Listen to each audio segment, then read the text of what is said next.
Right, good day everybody, welcome to the stream. Or apparently if you're over on YouTube, welcome to the slideshow.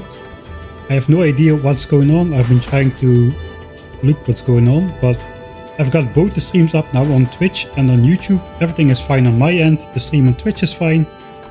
The stream on YouTube stutters like crazy. Even if I put the watch quality down to 360p, looks like something is not working properly on YouTube today. So for today, I suppose if you would like to watch a video stream instead of a slideshow, let me find the link. I'll post it in YouTube chat. Where is it?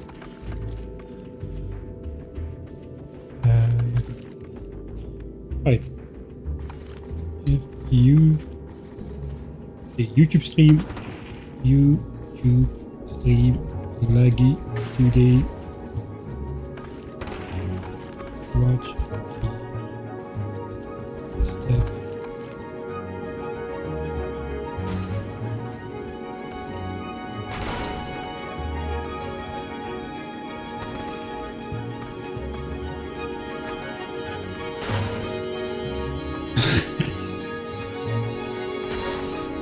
Works fine in 144p 0.25 times speed, alright. I speak slow enough as it is. I play slow enough as it is.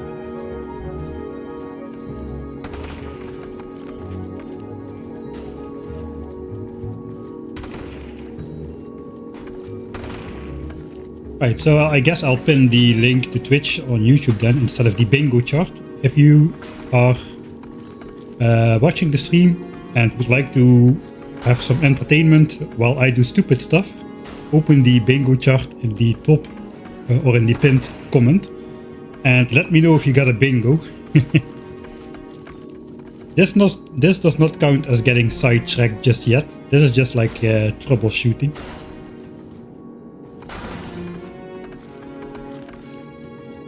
Alright, and if you're watching on YouTube anyway and the stream starts to be looking normal, let me know as well, then I can revert things to normal. It looks like for now it's going to be the way it is.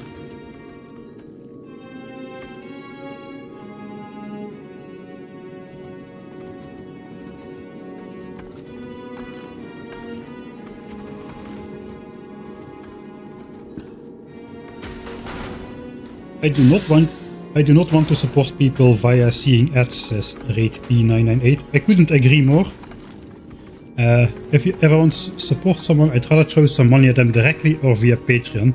First of all, if you throw me $1, that's probably more than you would generate an income for me of watching an entire year of advertisements.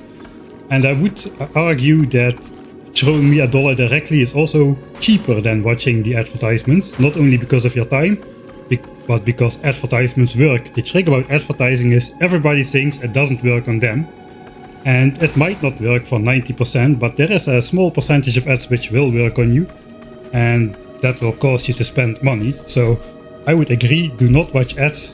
Support creators directly is a way more feasible way. My get sidetracked is always the free space. Alright. Let's cut over to the actual streamy part of the stream. Is this window still working? I have a final check if YouTube is still lagging for myself as well. Yeah, YouTube is still horrible.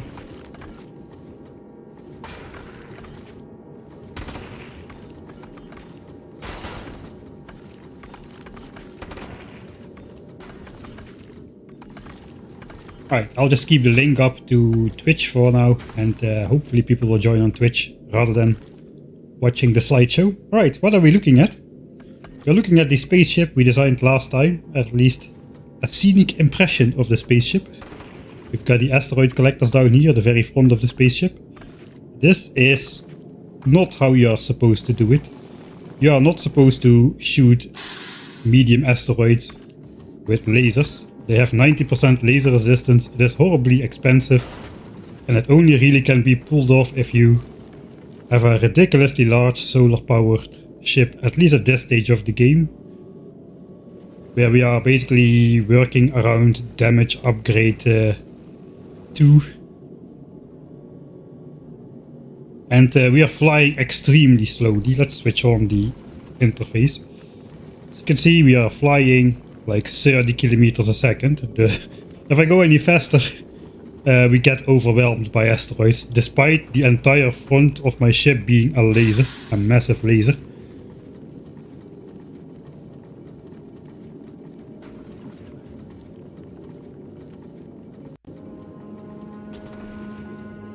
My bitrate is good, so that cannot be it. Okay, let's stop thinking about it.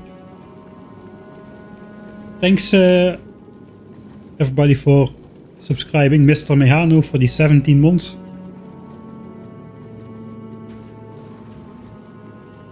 And Petra Lal for the Prime subscription. I hope I didn't miss anybody. Right. So I made a couple changes off cam. We designed this entire thing on cam in like 2 hours, and it was pretty good. It was not extremely good though. So I kind of redesigned the front end. Basically making the lasers less wide, so they focus more on the front. We've got rear laser turrets now in the center, so they don't shoot out too far to the side. The side range is kind of similar for all the lasers. But because the rear lasers are now in front, we do get to shoot asteroids a lot earlier. And as it takes quite a while to demolish those asteroids, that is a good thing. I've also included this little thing in the setup. Basically, we're going to Vulcanus. Vulcanus is quite low on coal, so I don't really want to spend my coal unnecessarily. But indeed, we've got this giant spaceship plowing its way through space. So instead of doing iron like for Nauvis, here we are doing carbon. Not only regular carbon, I've even integrated quality carbon. So hopefully this is going to gather up all the carbon we need for Vulcanus. We need the carbon. The goal of going to Vulcanus is getting foundries and big miners, and then just getting off of the planet again, set up calcite to Nauvis. And then we can use the foundries and big mining drills on Nauvis to basically save like a factor 10 of resources or something.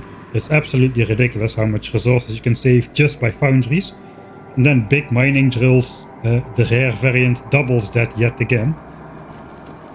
So carbon is used to make these triangles, the tungsten carbide, and those go in the mining drills as well as in the foundries.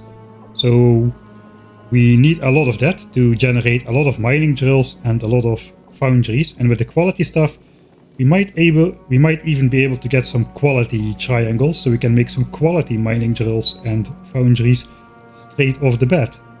That is the plan. Thanks Lift23 as well for the Prime subscription.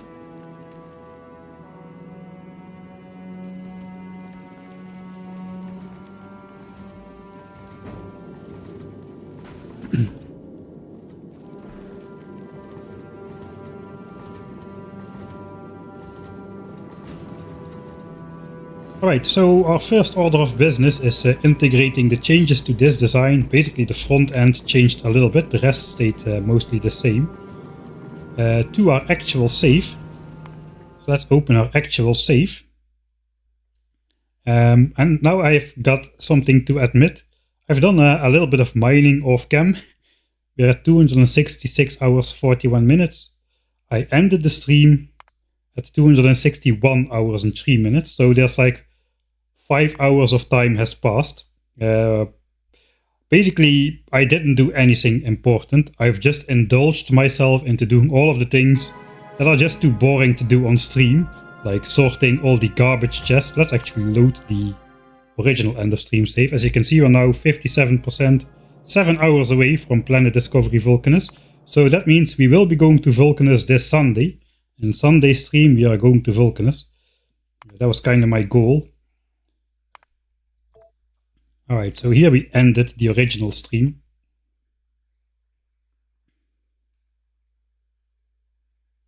right?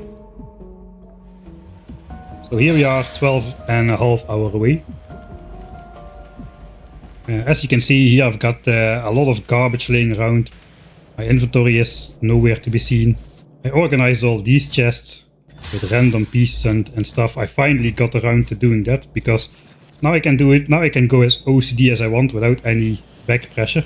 I collected all the rare stuff from these chests and brought it back to my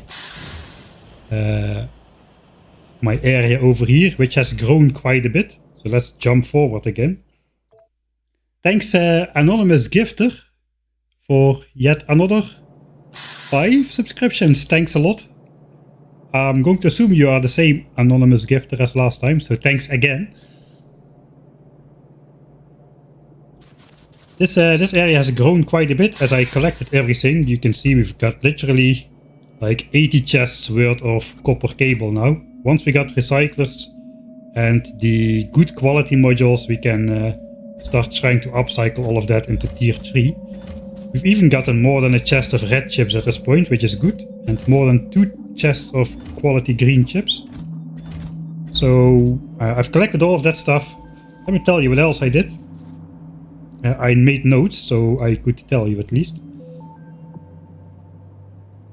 Right, so first thing I did was limiting some of the... This is not very interesting, but I limited... I stopped taking in blue chips and low density structures basically. I switched off these inserters because we are going to be able to produce stuff much cheaper once we got foundries. So I kind of just want to spend all of this preparing ourselves for Vulcanus. And we're going to need to send a lot of rockets to the spaceship. And we're going to need even more things to... we're going to need even more stuff to make rockets on Vulcanus as well. Second thing...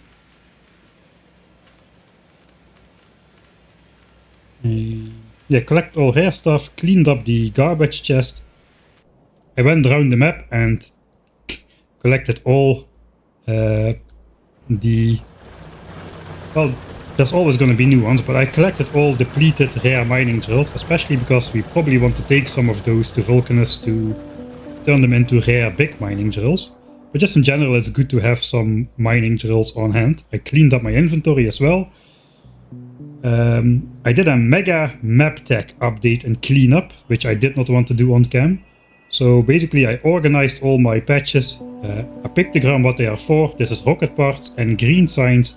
It was 5 million iron ore at the start, it's 2.1 million now. All of my patches look like that right now. If they have run out completely, like this one, it's just in brackets. If it's in brackets, it's depleted. So this is our replacement copper patch for green signs. It started at 6 million, it's at 5.5 million now. So that's kinda useful for myself to keep track of which mining patches are supplying which resource, that kind of stuff. And just in general, I tried to just spend a lot of time going around the map and deleting any visual clutter, keeping only the most necessary stuff. I also did this in the top part, our landfill expansion chunk things. All of these coasts have been settled in the meantime, so I located all the biters through basically just zooming in, pausing the game, seeing the in which chunk the biters are, setting the red chunks, and this is the entire green chunk area. If we're ever going to go back up here to make more green chunks on the water, we now know where to do it.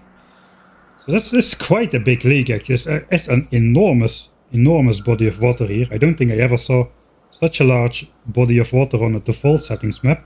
It even isn't finished yet. Who knows how long it might go on in this direction. Maybe this is an island. Alright.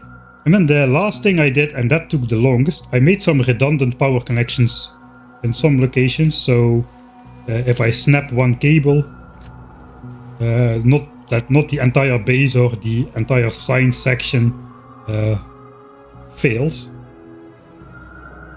So those are the things I done, and part of that was, and that was what really took the longest, I already did the first part on cam, where we basically put these power lines on every chunk intersection on our wall, which generates an entire power network around our base. I did that for the second layer as well. Not entirely necessary perhaps, but again it forms more redundant connections to parts of the grid. And also it makes it much easier to walk in and out of my base, as I don't need to do the deconstruct reconstruct thing anymore, especially with Botsol now. I can just sneak through the gaps. So can the biters, but biters, you know, they like me on this map, they won't be attacking anyways. So yeah, that was how 5 hours were spent. Be glad you don't have to watch me reorganize map text for 1 hour, I would say. And I got a nice excuse to make some progress on the way to Vulcanus. I want to get close to researching the technology today, that is the goal. Load bearing power poles, yeah, we don't got those at the moment.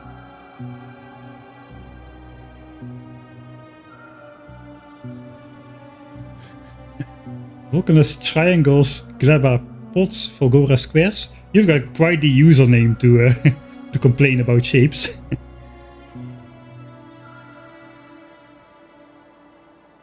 I saw some grid on the left which is rotated. Can you show it closer? Grid on the left which is rotated. Ah, this one. This is my accumulator design. Basically, it's building blocks of this. Because we don't have substations. Normally you have substations before you do this. I don't, so I have power lines. So I had to fill in the densest possible 1x1 tile thing. And that turned out to be this shape. It's a little bit shifty, but you know, nothing new. Alright, already leaving Nauvis. Yeah, it's such a weird difference. It must be on YouTube side then, because my upload speed is fine, Twitch is fine. I know Streamlabs bundles the data and just sends it to each platform individually. I'm not uploading the same stream twice. So it really has got to be something going on with YouTube. Alright. Let's reload for the start of the stream. Most efficient shape for the power poles? It's... I think so, because only the power pole is... There is no empty squares in there, and each power line supports 16 accumulators, so that is pretty good. I'm not sure it's the mathematical best, but we don't need that. We just need something that is good enough, that works, and then move on.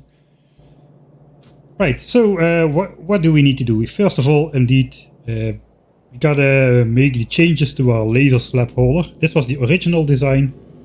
These things were too far on the edge. I put them inwards a little bit. And we added the carbon thing. We reorganized these turrets a little bit. So I suppose... Also, we were getting a lot of damage. I just switched these turrets on. I had these turrets switched off during flight, but shifty asteroids come in and hit the back of the ship because it's so long and slow moving. I just switch on the laser turrets, and that's enough to not deal damage. So we actually will not be needing all these repair packs anymore. So I'm gonna send those back down after that is like 19 rocket launches, which turn out to be not necessary. But oh well, so it goes. I think the easiest way is just to deconstruct the entire front. And then just try to re-put the blueprint on top and see what we miss. See if we can put that right next to there, the quali laser slab. So this is the new front end.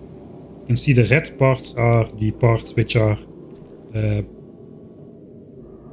obstructed. Right, I also added a bunch of cargo bays because... So yeah, I wanted this ship to be able to fly everywhere, but in practice this thing is just gonna fly calcite between Vulcanus and Nauvis. It's never gonna go to Fulgora.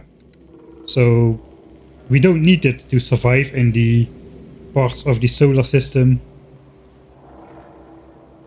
I don't have a star map yet. Okay, I don't have a star map yet because I don't have a planet research. But yeah, we don't need to be able to fly to the solar system parts which have less solar power. So we're gonna get rid of a whole lot of these accumulators and put in more cargo bays. Those are the main differences. We've got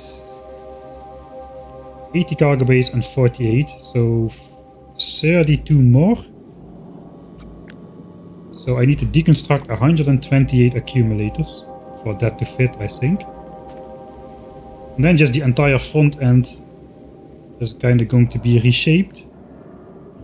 Just we are at a safe space, so let's cut off everything. We've got a lot of storage space with all this cargo base.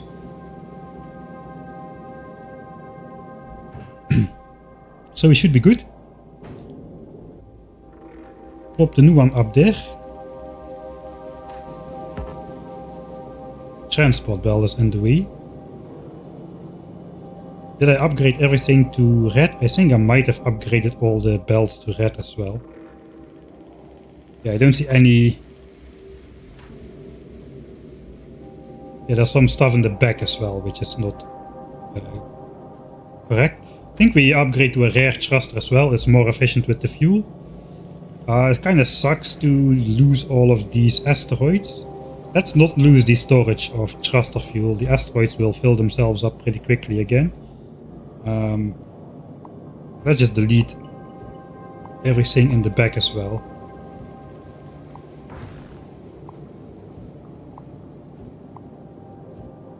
It's been a couple days since I did the redesign. I basically redesigned it after the stream or the day after. So...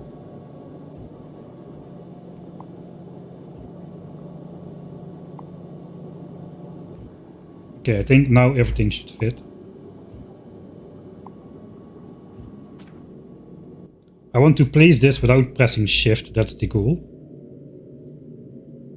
Okay, I pressed it without pressing shift. So we're gonna grow the spaceship back to the front, I suppose the back as well. It is building itself out again. So now we get to see what we are missing.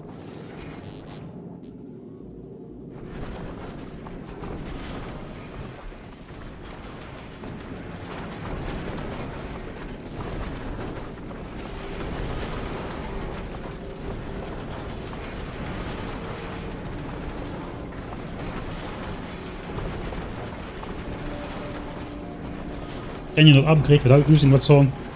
It is fine. We've got 7 hours to fill that belt back up and all the reservoirs will stay full. I don't think it's gonna take that long.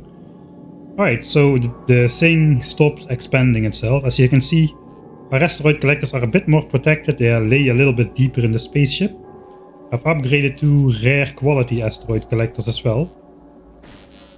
So they have some bigger grabbing range. So we can grab as much carbon as possible. That's the idea.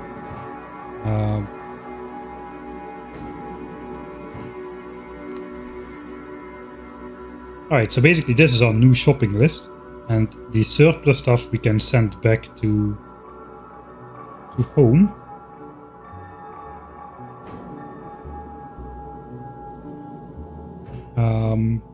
Alright, first of all, I'm gonna drop all these repair packs. Because we're only gonna be carrying around 1 stack, and 1 stack. We don't need the accumulators. I guess I'll send down the surplus stuff at the end. Because you never know, I might make a small design change and I will need that 1 yellow belt or something back up into space and need to launch a special rocket for it. Alright, so shopping list. I suppose if I just pin this view, it will be easy to get back here from Nauvis. Alright, 38 and 26. We go again. 38. I suppose I'll just collect it from here. And 26.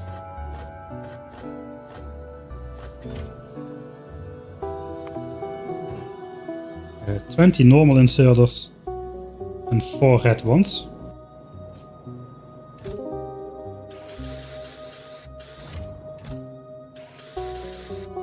I should have most of the stuff in my mall, probably not everything.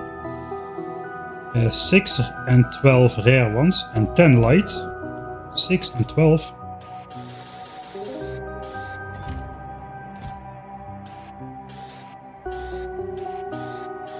And 10 lights. Very important to have lights on your spaceship.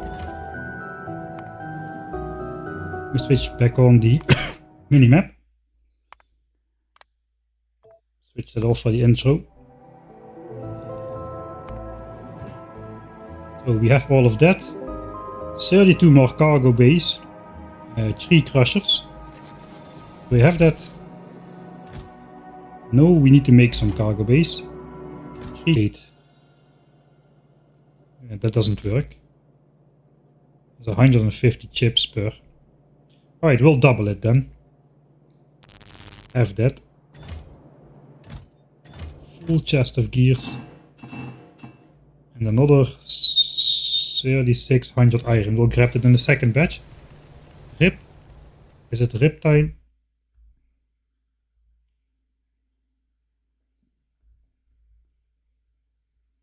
Back.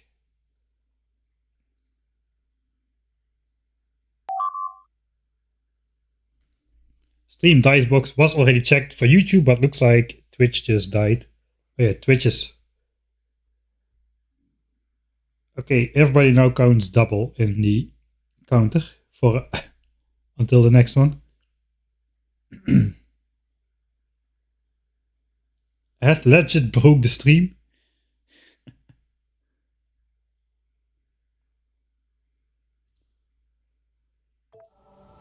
Alright, I suppose we are good then. Stream died when you subbed.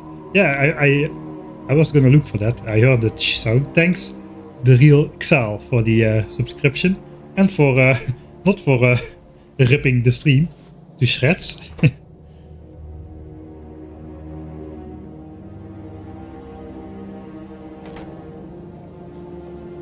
How am I gonna do this?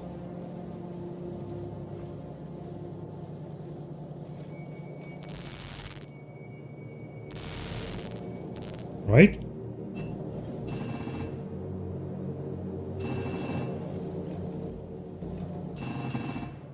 Alright. So far so good. Now comes the tricky part, the iron. Let's just grab more iron than I need, because I don't exactly know how much to put in. 7200 theoretically. That does divide nicely by 8, but not by 16. So let's do this.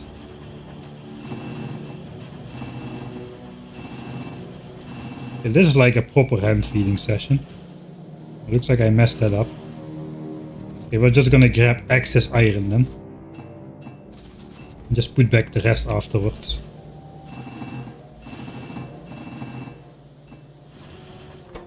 Alright. Finally, I'm using my tier 2 stuff for something.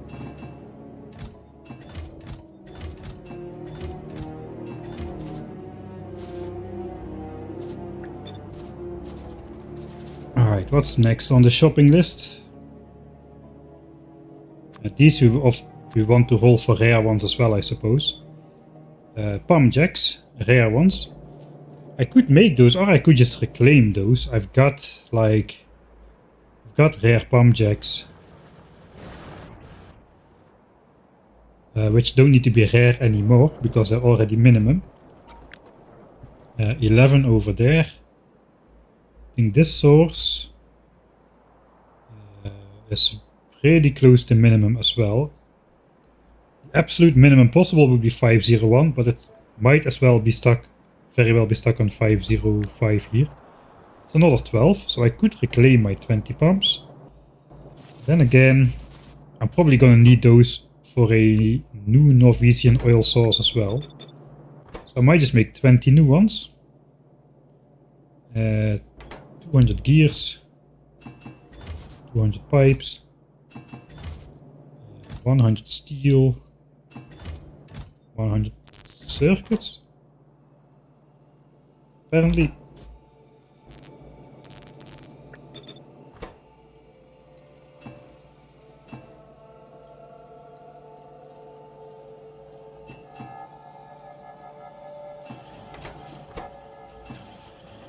Alright, there we go.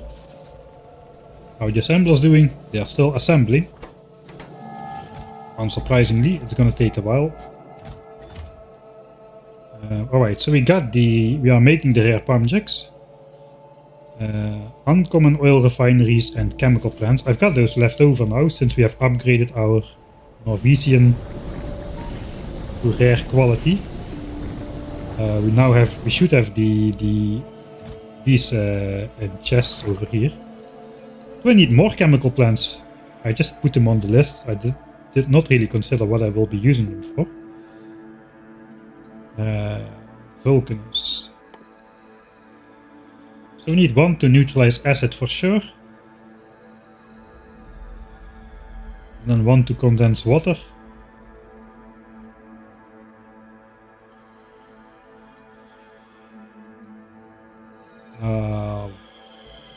What else is made of those things? I want to make lubricant. It's 3.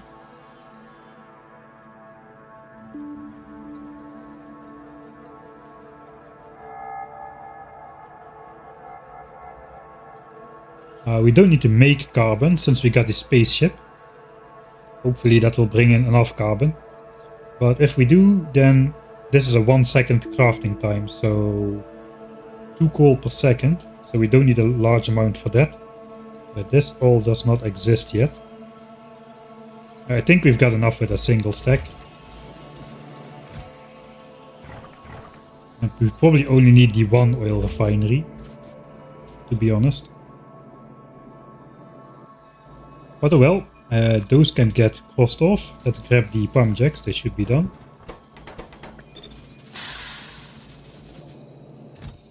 There we go. Thanks Jonas Simple for the subscription as well.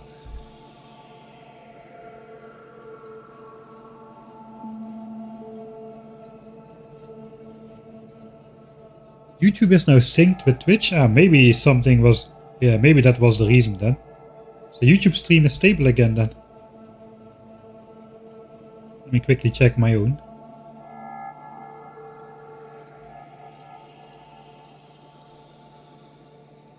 Let me refresh. Alright, yeah, YouTube stream seems stable again. For the first time. It immediately renders well on 1080p, so that's okay. Okay, good. YouTube problems are solved. Where's Twitch stream? Twitch stream died. I did not refresh my own Twitch stream. Twitch stream is here as well. And upload is good. Alright. The problems. 20 palm jacks. Shopping list. Delete. Assemblers. Still running. Modules. I think we're going to keep that for last. Underground pipes and normal pipes. Yes, I'm shipping in normal pipes. That's a sin, I suppose. But I just want to be able to set up my initial stuff, man. Let's bring 200 pipes since you can fit 200 on a rocket. Alright, we're deleting that. Quality inserters. I don't know how many I have. Not quite 300. I do have 100 of those. I can make the normal quality ones, but these will get me started. And foundries are pretty fast, so I'm going to need some quality inserters to qualitize that up.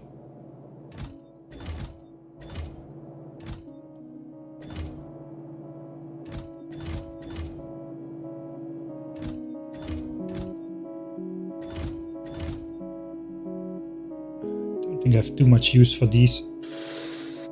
Let's also put those in the quality area. So we're gonna need iron and gears, 400 a pop. That can be a quick intermezzo.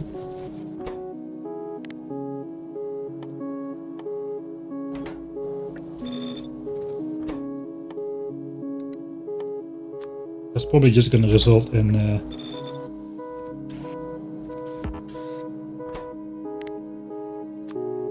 more Mark II quality of those. To be fair, I'll just need to make those straight up really. Right, iron was done.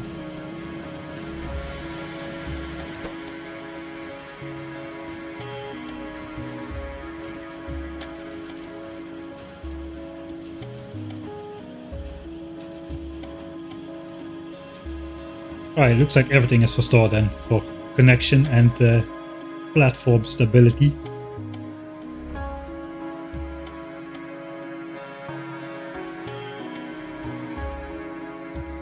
Don't forget how many bots and yellow chests are needed to clear floor in Vulcanus. I just need one bot.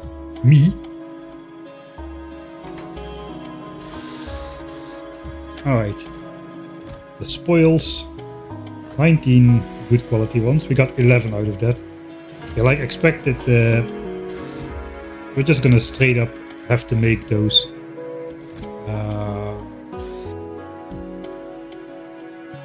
I think I'll just grab those. So this is almost 200. Let's make another 200 into the long-handed variant. We'll just do it down here.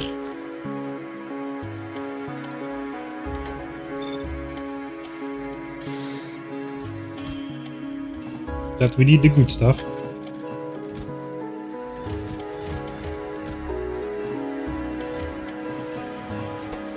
Alright. In the meantime, let's see what the assemblers do for us. Suppose we can make these directly into some quality things. For the rest,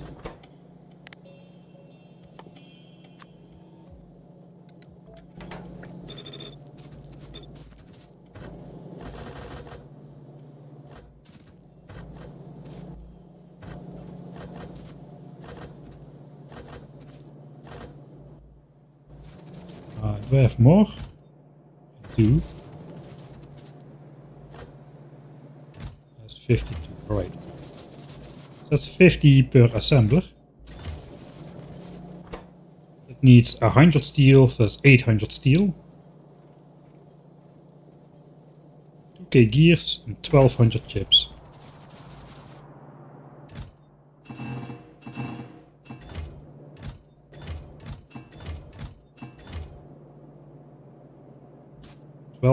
Chips.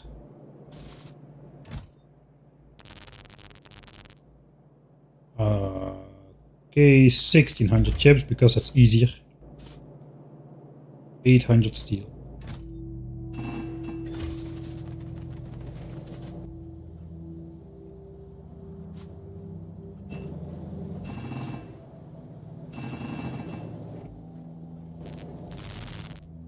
All right. There we go. Let's make the assemblers. We can make 19 good ones straight up.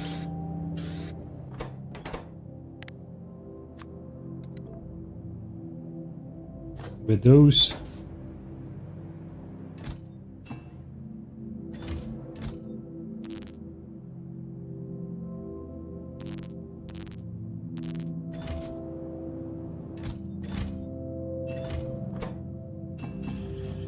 And more gears.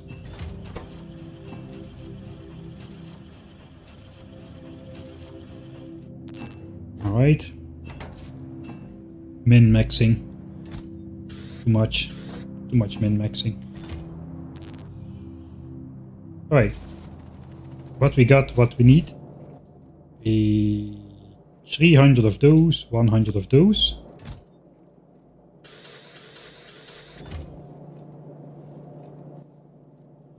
Uh, 100 of those should be ready at this point.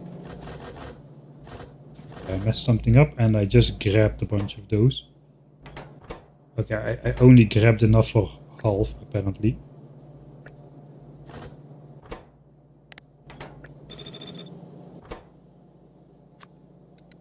So we'll do it again.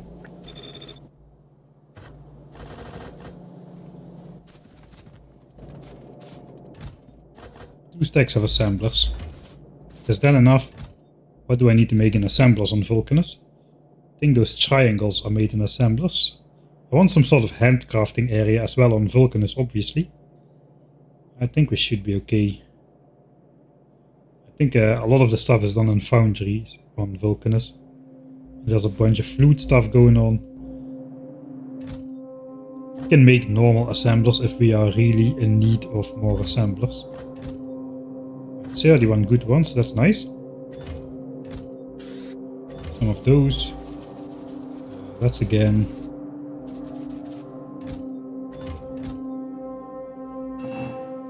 All 2k gears.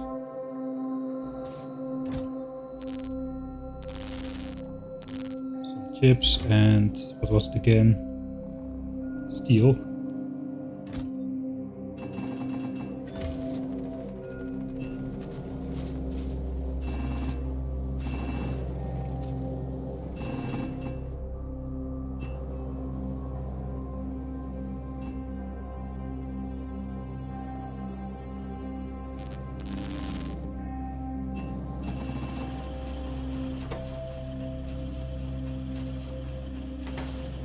I cannot count anymore. There we go, that should be enough. That's probably twice as much as I need.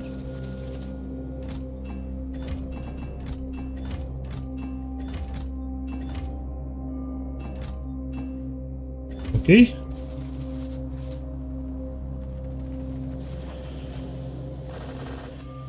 Okay, we already got those, but now I got... If I need more of them, I have at least some available.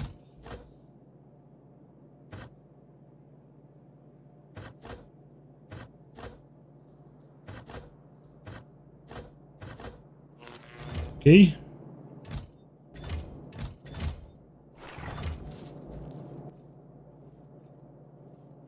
Check. Then just some basic stuff. 50 big power poles. Of normal quality, actually. I don't think I made any of those yet. Oh, I did. Oh yeah, I did. Actually, I did because of the power network replacement stuff through the walls. So we did make those, so we should have those available somewhere. That was the easy check mark. 200 red bells. Yes, I'm shipping red bells to Vulcanus. Sue me.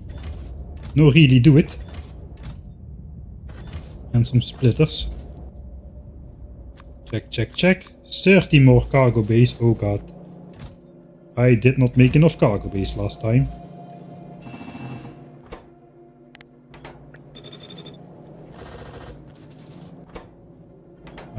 It's the last cargo base I'll need for a while.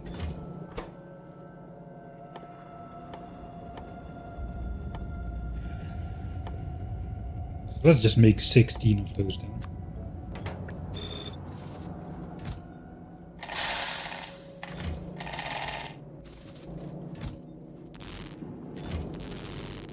What else? Steel.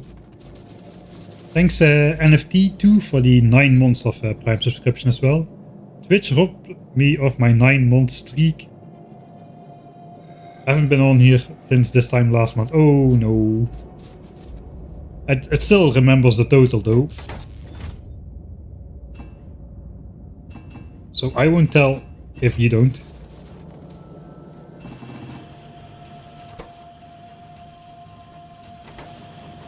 Now that should make our cargo base.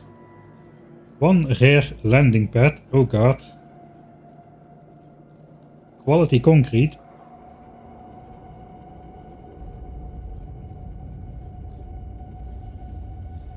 Should I make one for... No, I think on Vulcanus... Sorry, on Fulgora I will get... I don't need a landing pad on Fulgora since I'm not automating anything there. I'm just going to be making modules there. I will very easily get quality, all of this stuff in quality over there, so I really only need to prepare 1 more quality landing pad. 200 quality concrete though. That's going to be a fun exercise again. 16 normal ones. Why do I even bother making that into the quality area right here? Alright. That is these. So now we just have the... Let's just first do the cargo landing pad thing. Easy stuff is steel and processing units, because we've just got those.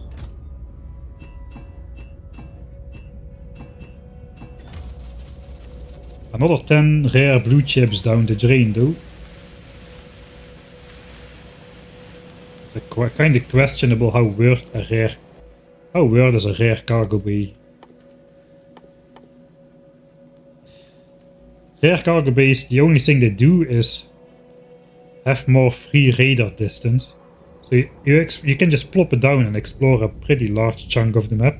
We can abuse it for that then, just to get an initial exploration or something, if we're gonna go through the trouble.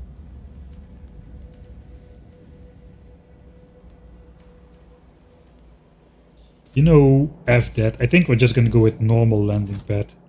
We have rare radars with us. I don't want to spend like 10% of my remaining blue chips on that. We're gonna need to make some quality Mark II modules perhaps as well.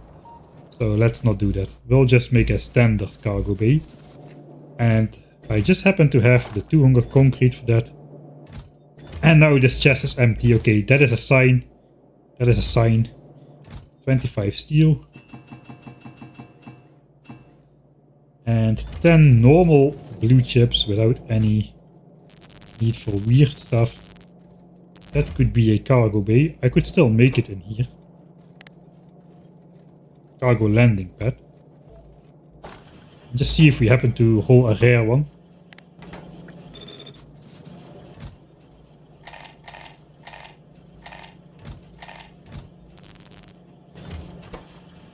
It's taking a while.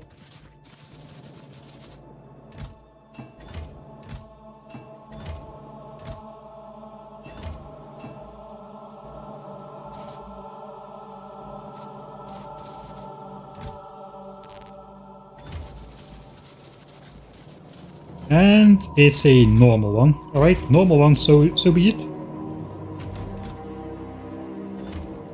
We'll just check that off. Then we need solar panels and accumulators. Do I have those?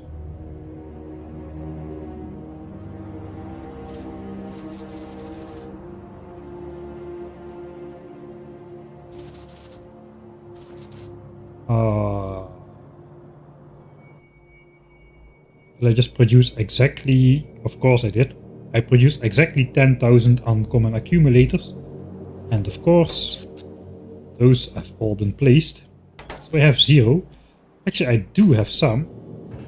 I didn't send this down yet. Oh, we got some quality carbon in there already. Even 10 rare ones, so that's nice. This thing has still finished 0 products. 1 product, 1, okay.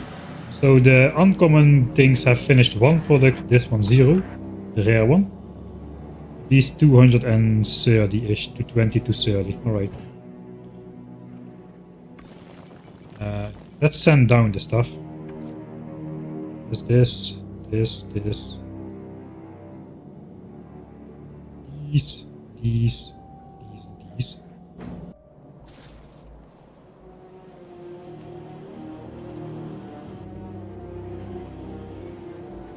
Should all fall down in my landing pad.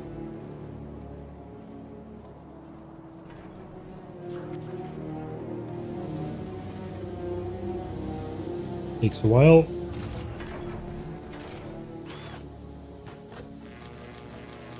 Might as well do rare accumulators then, since we've got more of those. It's a little bit hard to click this stuff out.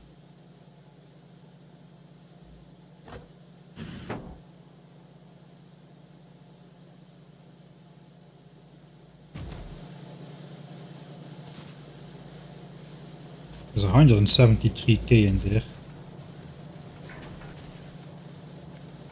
I need to empty this out before I'm back somehow, because I want to bring down iron ore from space instead of iron plates, since we're gonna have the foundries. So that's, I suppose, let's start smelting the overflow again.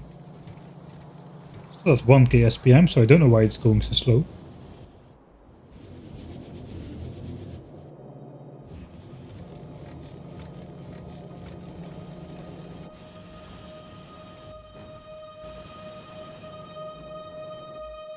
This is uncommon repair packs. We are using those on our military conquest, so let's bring those down here.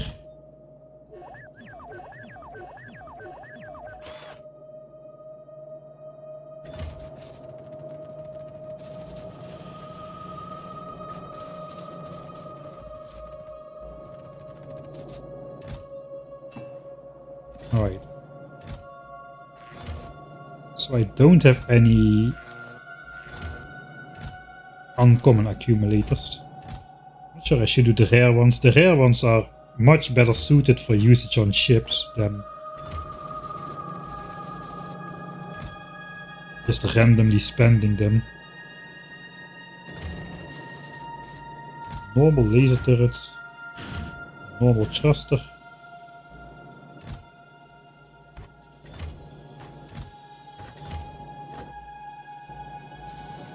$140 space platforms, will bring those back at some point.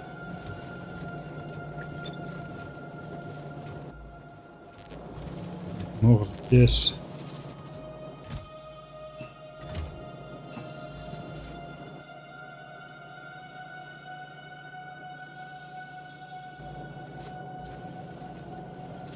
Yeah, accumulators need... they just need batteries. No, you know what? We're making normal accumulators. Because we've got literally infinite batteries right here. 86k. For some reason I made those. Just to get rid of my accumulator. Or of my quality plate problem.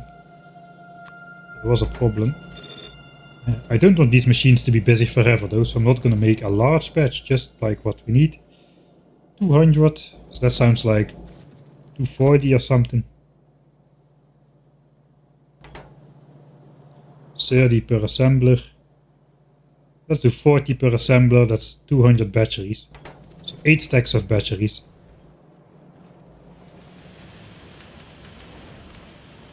Trash unrequested, yeah right, I should have done that. Then I just could have picked it up myself. Let's see if there's anything else in there. Right, no, there's not, because these slots stay empty.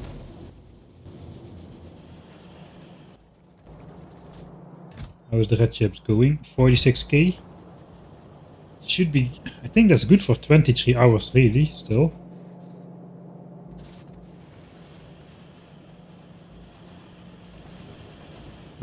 Batteries.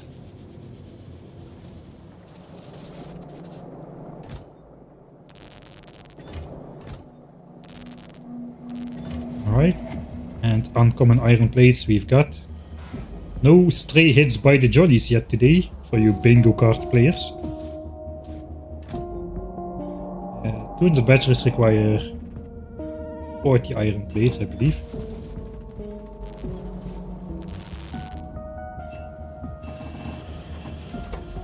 So that should do it. We do need... we have 60 solar panels. We need 250. I would like to bring more. I just said, but I don't have more. So yes, we're gonna grab another 800 batteries. Because I might double that. I might just double amount we're taking. Déjà vu.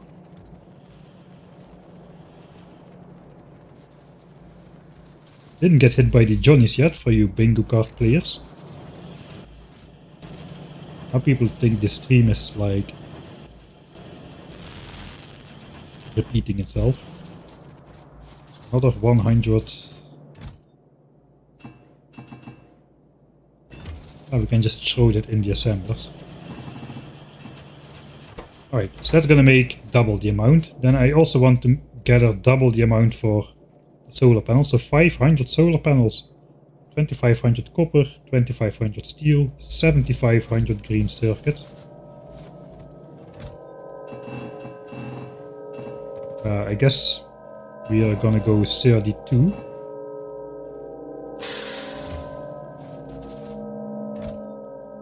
Thanks Torvik as well for the 2 months of subscription. Torvik 2.0 with a 2-month subscription. And the 2 Ben the Fishes.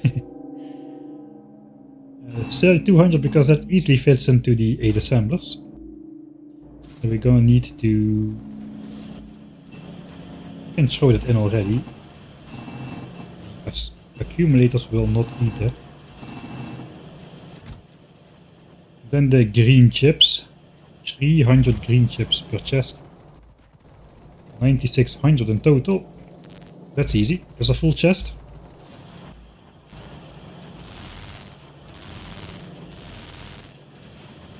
There we go. Perfectly hand-fed. Now if we change it to solar panel, after this is done, that will make the solar panels. So those are in progress.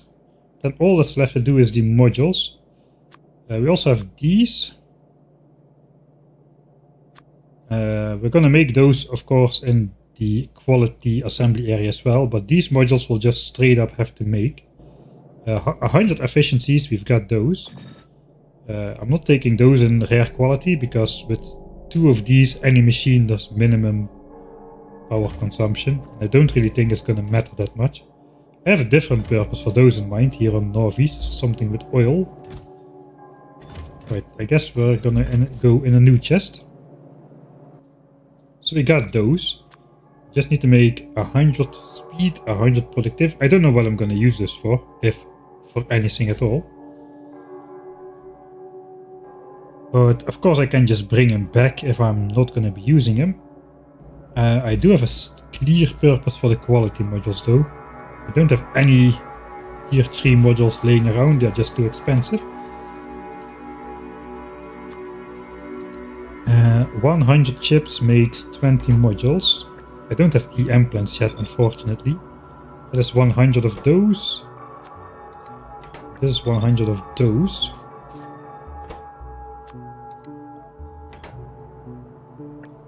And I think I have 300 of those, or 400. What did I plan for? 300. Alright.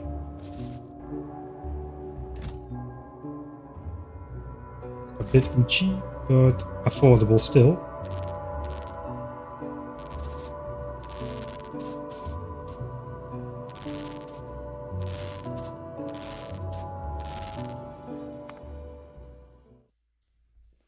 Expensive modules. Alright, we're not gonna be doing this for the entire stream, by the way. At some point we're gonna be automating things. I'm not gonna hand feed my rockets and hand offload the calcite. That's gonna be done probably by bots. At least the rockets need to be loaded by bots. Even I cannot get around that, because inserters will not insert rocket parts into the rocket inventory. As far as I know. How is pollution deletion working? Excellent. You can see like the miners have individual blobs of light pollution around them now. And the basis pollution is only dense before it hits all the biter zoos around it. It's working extremely well. Basically we are vacuuming up the pollution out of the sky, for those of you who haven't seen it. By letting biters spawn, that causes them to want to join in an attack group. And that is the moment the nest spends the pollution that is absorbed, so it makes space for more pollution. Because nests do not absorb infinite pollution. Like if you look over here, the pollution is not blinking on these nests, they have absorbed their maximum. I guess Mike explains obscure game mechanics can be crossed off the bingo chart now. I was not planning to do that.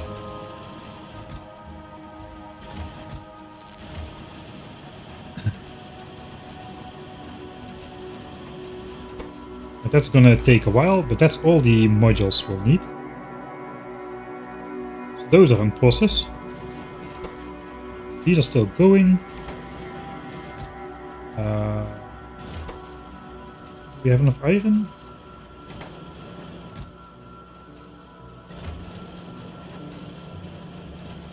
I don't think so, we need some more.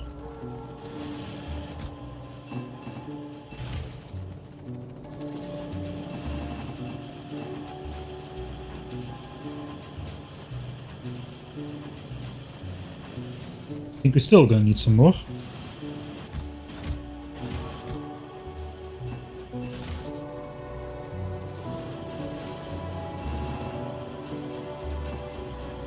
That should do it.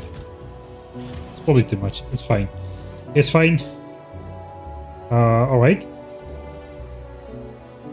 How are the engines doing?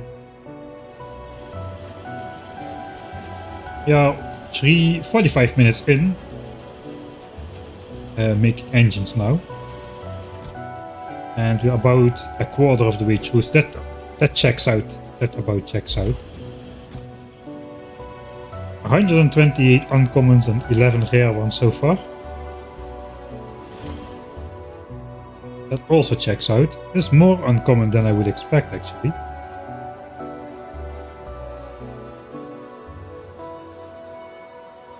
I think we're way ahead in uncommon count, so maybe I calculated this wrong. We'll see at the end. Alright, Mark II productivity modules. 5 of them. For a stupidly specific reason. Actually 3, maybe 7 of them. Those should not be too expensive. 7.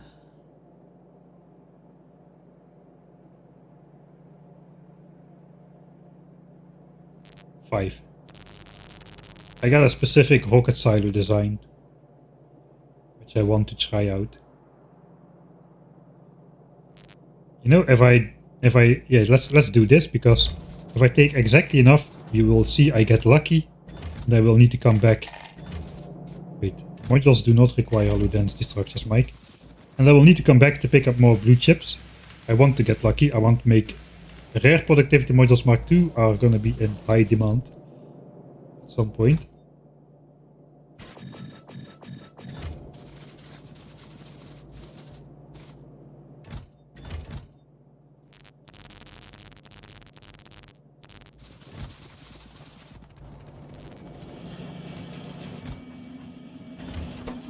Boys are not done yet.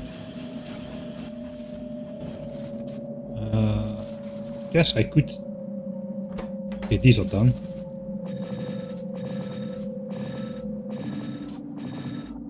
$100, $100 and $300. I guess we can temporarily just borrow these then.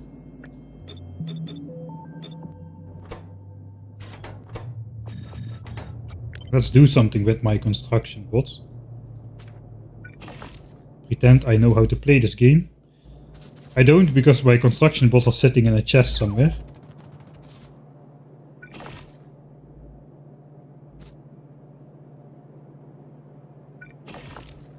And so is my other armor. Yeah, you can see I'm a pro. Look! Construction bots did something.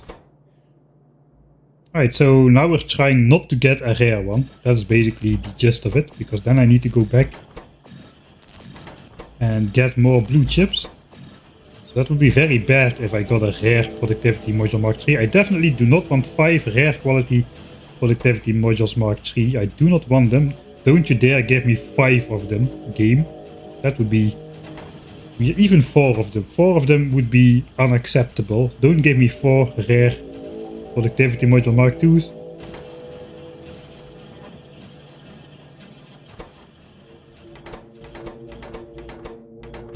Thank you. Exactly what I asked for. 5 normal ones. Alright. Bots, change back those modules. I know how to play this game.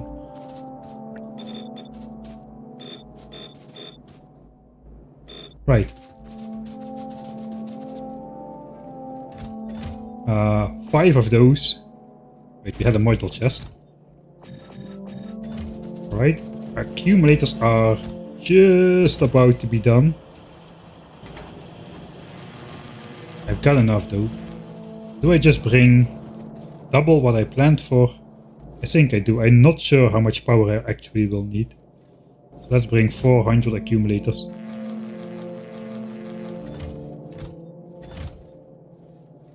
Wait, I have uncommon accumulators. Do I even need that many?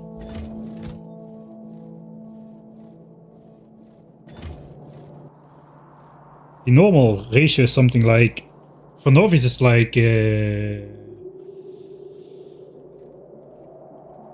Oh wait, yeah, we do, because solar panels, the normal ratio for Nauvis is something like this, but I've got uncommon accumulators, so I would need only half of the accumulators. But then, solar panels on Vulcanus are much stronger, so that requires more accumulators per solar panel, and I think in the end it about checks out at roughly the same ratio as for Nauvis. So let's not second guess ourselves. We also have some extra ones to take to Fulgora eventually, just for getting us started. Then it's time for these solar panels. With these, okay, we're done.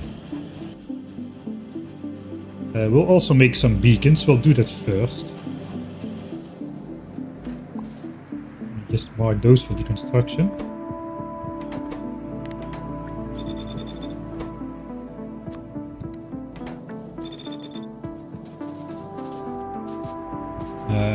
This is the first beacon I will have made for the entire playthrough actually. We want to take, I don't know, 40 beacons. It's like 5 recipes. We'll do solar panels first. It's gonna take a while.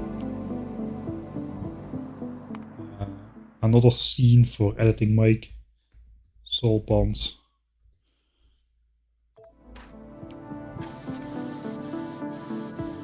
Accidentally cut iron to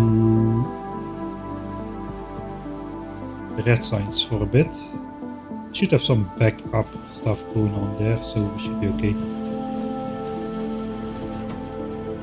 And that's gonna make the solar panels. I think we're almost done with the shopping list then. We got the modules, we got those, we got the accumulators. This is just the solar panels and the beacons. Solar panels we are making. Beacons, I want to make beacons for Fulgora as well.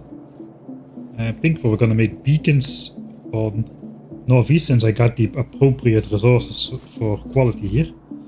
I want to spend my Fulgoran red chips and green chips for making modules. One calcite is 1 gigajoule of energy via acid neutralization. Alright. Holy moly, 69%. Nice. Only 5 hours and 8 minutes left to go.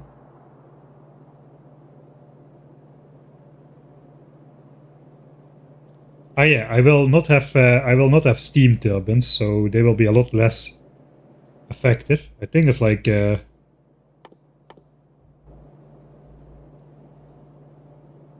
quarter or something. So these consume 30 a second for 900 kilowatts, whereas the normal ones for Vulcanus consume twice the amount for 5.8 megawatts. So let's say 6 megawatts. 3 megawatts is half of that for 30 a second, which means I'll be getting over 3 times less power out of the same steam. Still, the 1 calcite will still be 300 megajoules or something then. I get sidetracked way too easily. That's why it's the free square, I suppose. 150.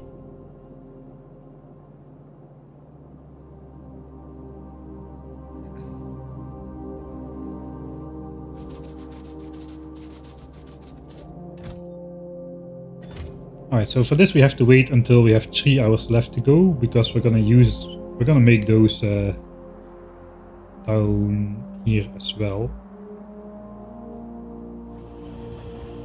Have to wait until this has ran out.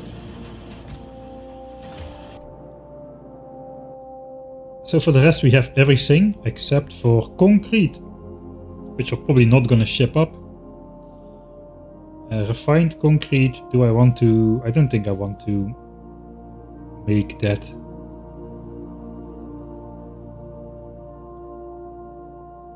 We can just quality up all the foundries which make the foundry ingredients, and we can get the quality stuff required for quality foundries that way. We're bringing in the chips. Does it even make sense to quality steel then?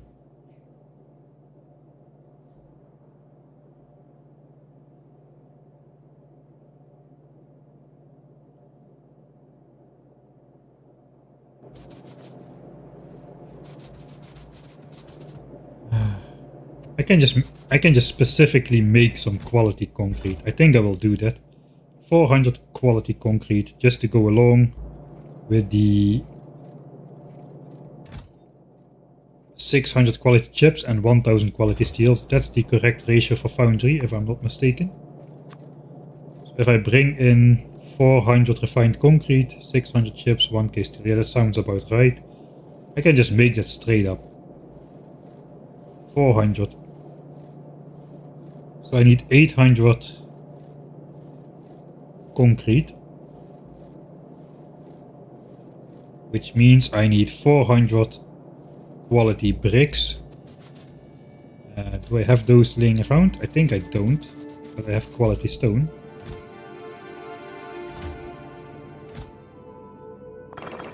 $300, huh? That's gonna be 400.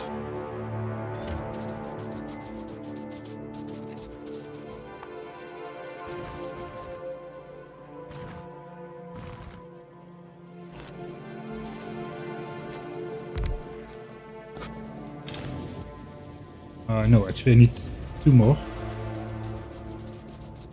So I need 2 stone, make 1 brick.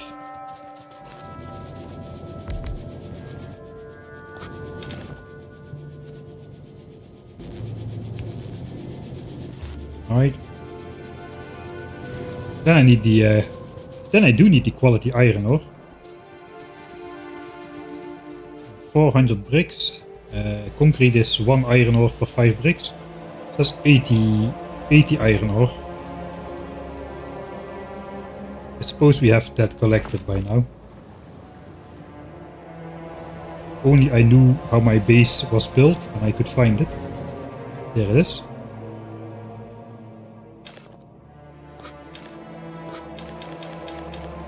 I'm just gonna straight up make the refined concrete as is.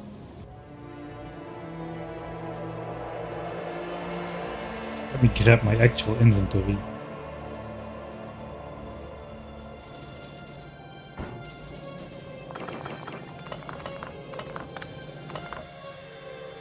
Alright.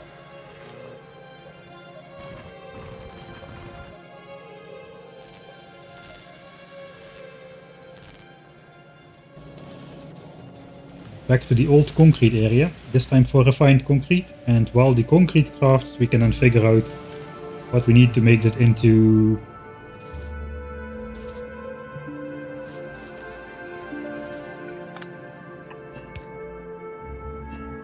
refined concrete. 2 assemblers. Let's go with 4. Concrete is quite slow and I'm not sure how fast I will be back.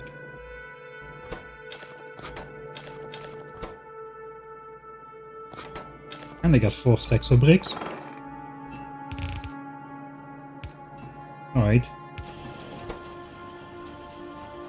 Yes, I could have made my cargo landing pad in rare quality if I'm going to these lengths again. Ah no, I wanted to conserve my blue chips, that is correct. So now we need to make this into quality refined concrete. I never made this stuff. Factorio 1.1 didn't have a single use for it except for paving the base, but now of course it's an ingredient in a lot of stuff.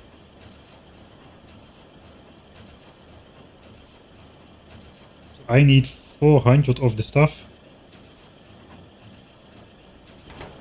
That actually means we're going to need to output this. Oh, no, we don't.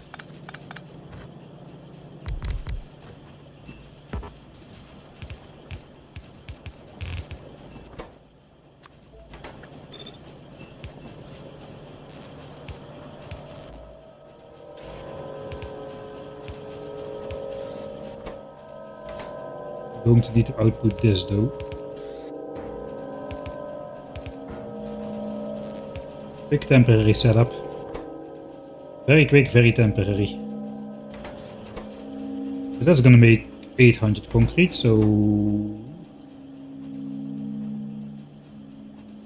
40 steel, 320 iron sticks of quality type.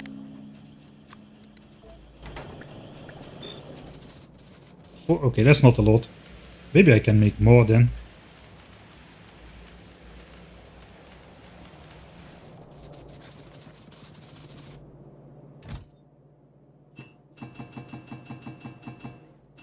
For the steel and 320 iron sticks.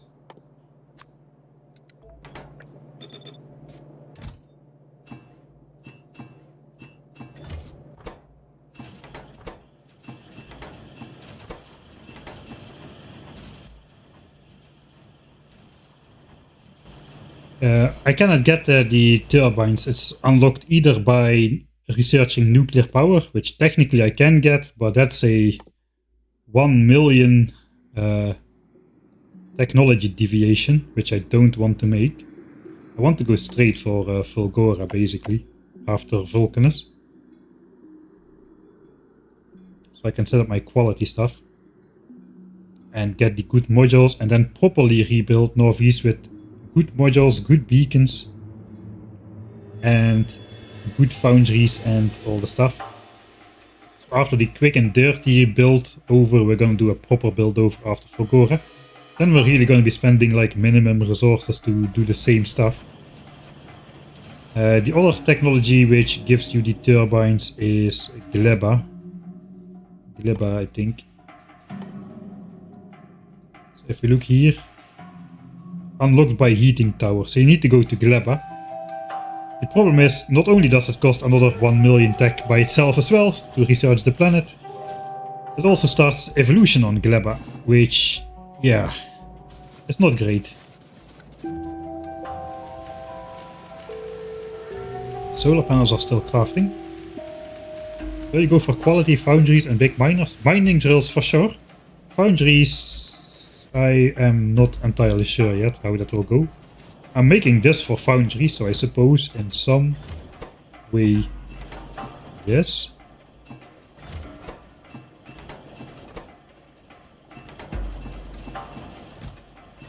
Alright, we're making some quality refined concrete, believe it or not. I haven't even made normal refined concrete yet, so here we go.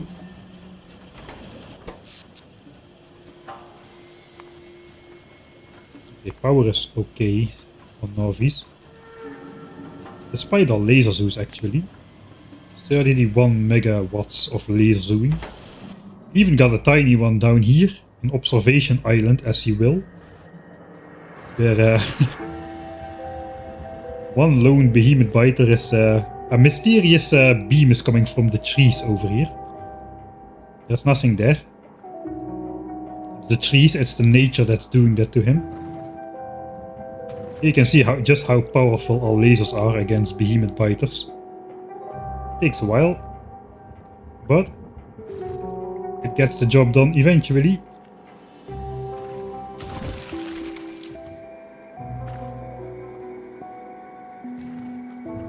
That's keeping pollution at bay from this.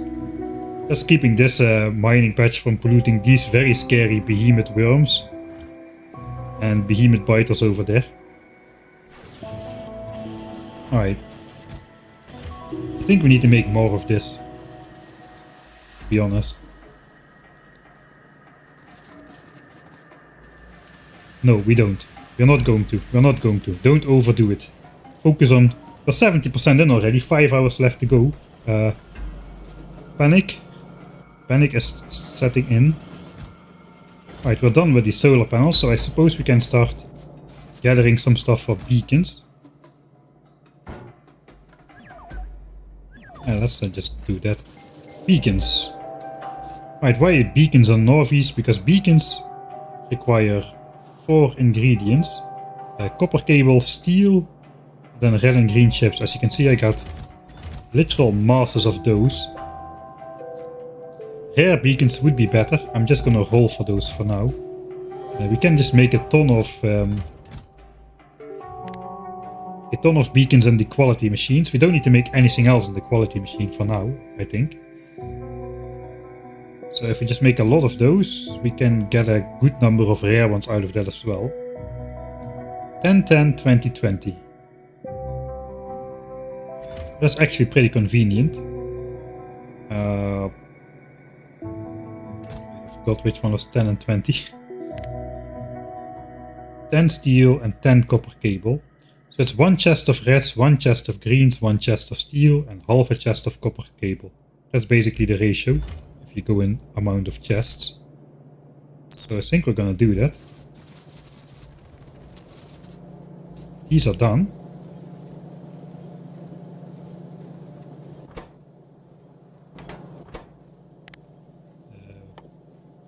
Tier 2 beacons. We're just skipping over tier 1 entirely. Alright, there's gonna be some extreme more hand feeding. I'm too fast for extreme hand feeding. I don't have my other armor on me.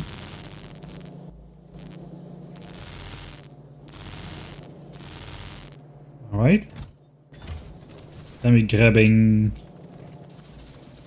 1 chest of steel. You know, I think we're gonna do a double whammy.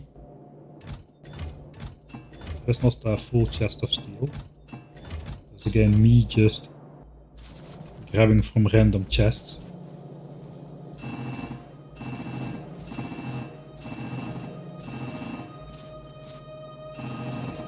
Alright. So 1 more chest of reds and greens. Then 1 chest of copper cable. That should make a lot of beacons.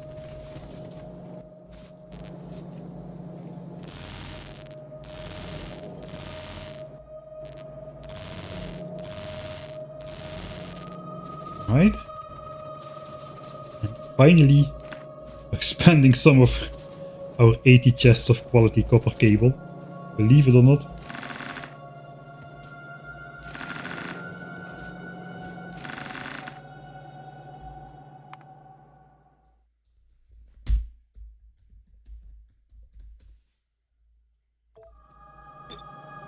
There we go. Let's grab the results from here. So we can see if the first beacon is going to be a quality one.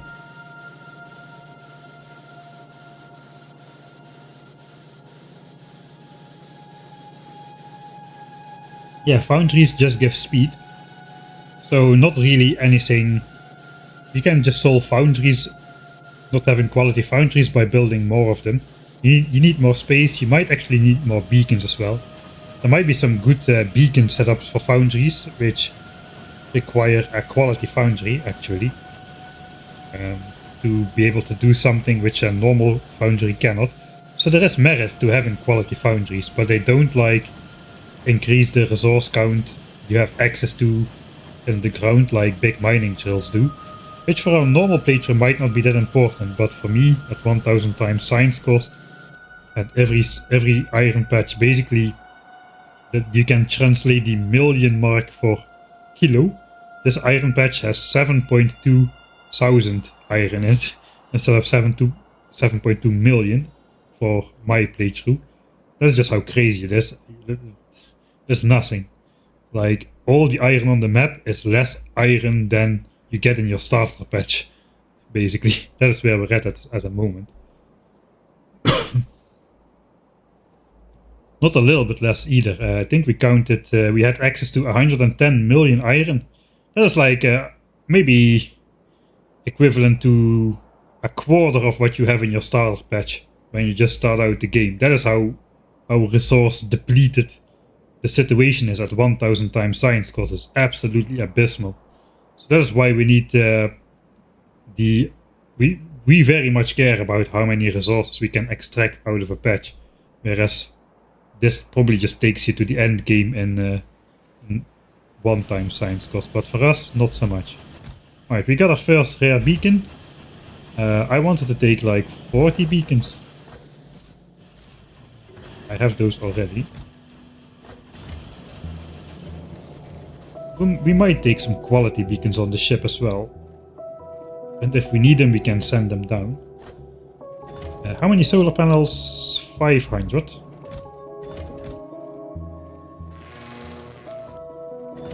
Right, those can be stashed away. 22 more good quality ones from some spaceship or something. Alright. Not too bad. that is the shopping list complete.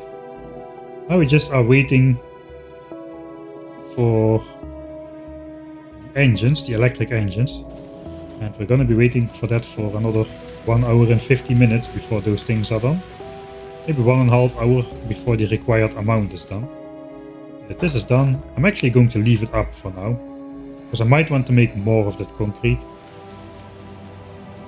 On the other hand, you know, it's in the way of my rocket silo.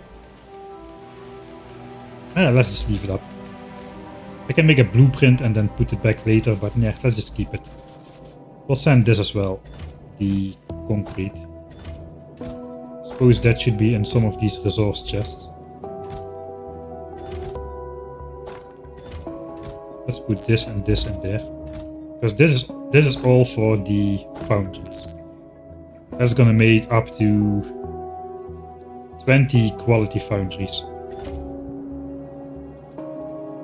It's not a lot, but it's something. Alright.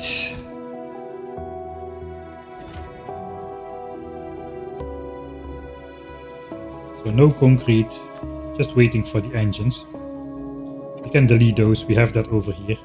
Just the engines, alright. Just the engines left. Now we can start thinking about what to take to Vulcanus instead of what to take from Vulcanus. I mean the automated part, the flight part. This is Vulcanus shopping list complete, except electric engines.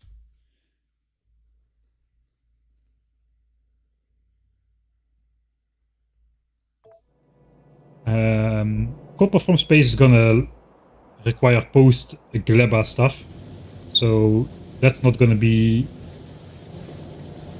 applicable yet. Iron, I would not exactly call this a trickle, not anymore. 6 yellow belts of iron from space out of the 20 or so that we are using. So that's about a third of all iron coming from space.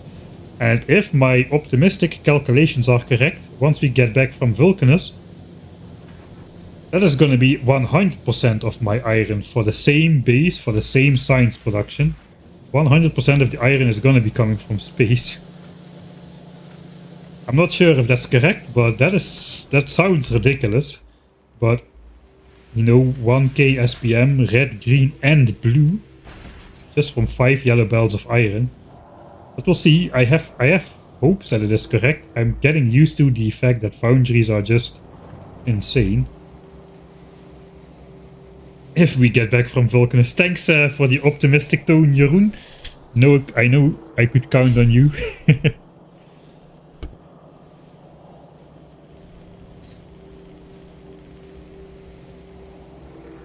Yeah, the order I'm taking is maybe for a regular run not optimal, but for my weird type of run, it sounds just you cannot skip Vulcanus, man. I mean, it literally cost me like I forgot how much resources it cost me. It's a million signs to get each planet. That means like that is like 30 million resources, or like that's like 5 complete iron and copper patches completely depleted just to research a single planet discovery. So if I can get foundries as the first planet and cut my resource consumption by like just use like a quarter or so of the resource consumption for the researching the next planet, that would be very good. So that kind of makes it almost obligatory to go Vulcanus first. Yeah, let's look at the iron things. So we got the science platform. There has been a lot of stuff going on with this as well. So we got a giant box basically. It's a 3:1 ratio box, which is built out to the build height. And that's kind of the, for me, the ideal size to collect asteroids. It's especially ideal because this size, the amount of asteroids that spawns is determined by the total perimeter of your platform. There's a bunch of weird mathematics going on there, but if you build it at a 3:1 ratio, none of the asteroids have the ability to miss the asteroid collector. So we are grabbing 100% of the asteroids. And since we have the box, since we know the perimeter and we're grabbing 100% and we know the asteroid spawn rate around Nauvis, there's a whole thread on Discord, on my Discord about it if you want to know the details.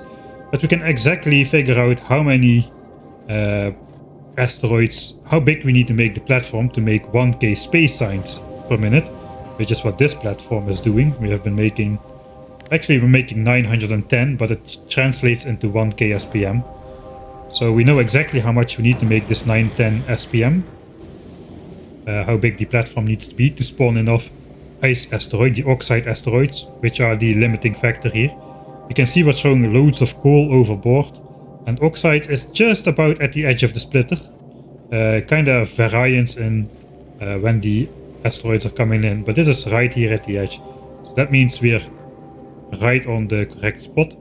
You would say metallic ones are the bottleneck, but no, of course not, because we are just smelting the excess into iron and sending that down to the planet along with the space signs. Also, fun fact, you cannot have holes in your platform, but you can if you use long-handed inserters to swing over the gap. Kind of funny. And then we've got another one of these, minus the science part, so that just looks like this. And that brings those 5 to 6 belts of iron down to Earth. Nauvis, I should say. We've got the McZip-Tie Deluxe, which was my personal transporter to go to Vulgora, because originally I planned to go to Vulgora first in a small spaceship, and this one could exactly make it. But then we went to Vulcanus first, and we made this massive laser slab because we need to set up calcite from Vulcanus. This is about the ratio you would expect, I suppose, with the us being reliant on the carbonic byproduct stuff.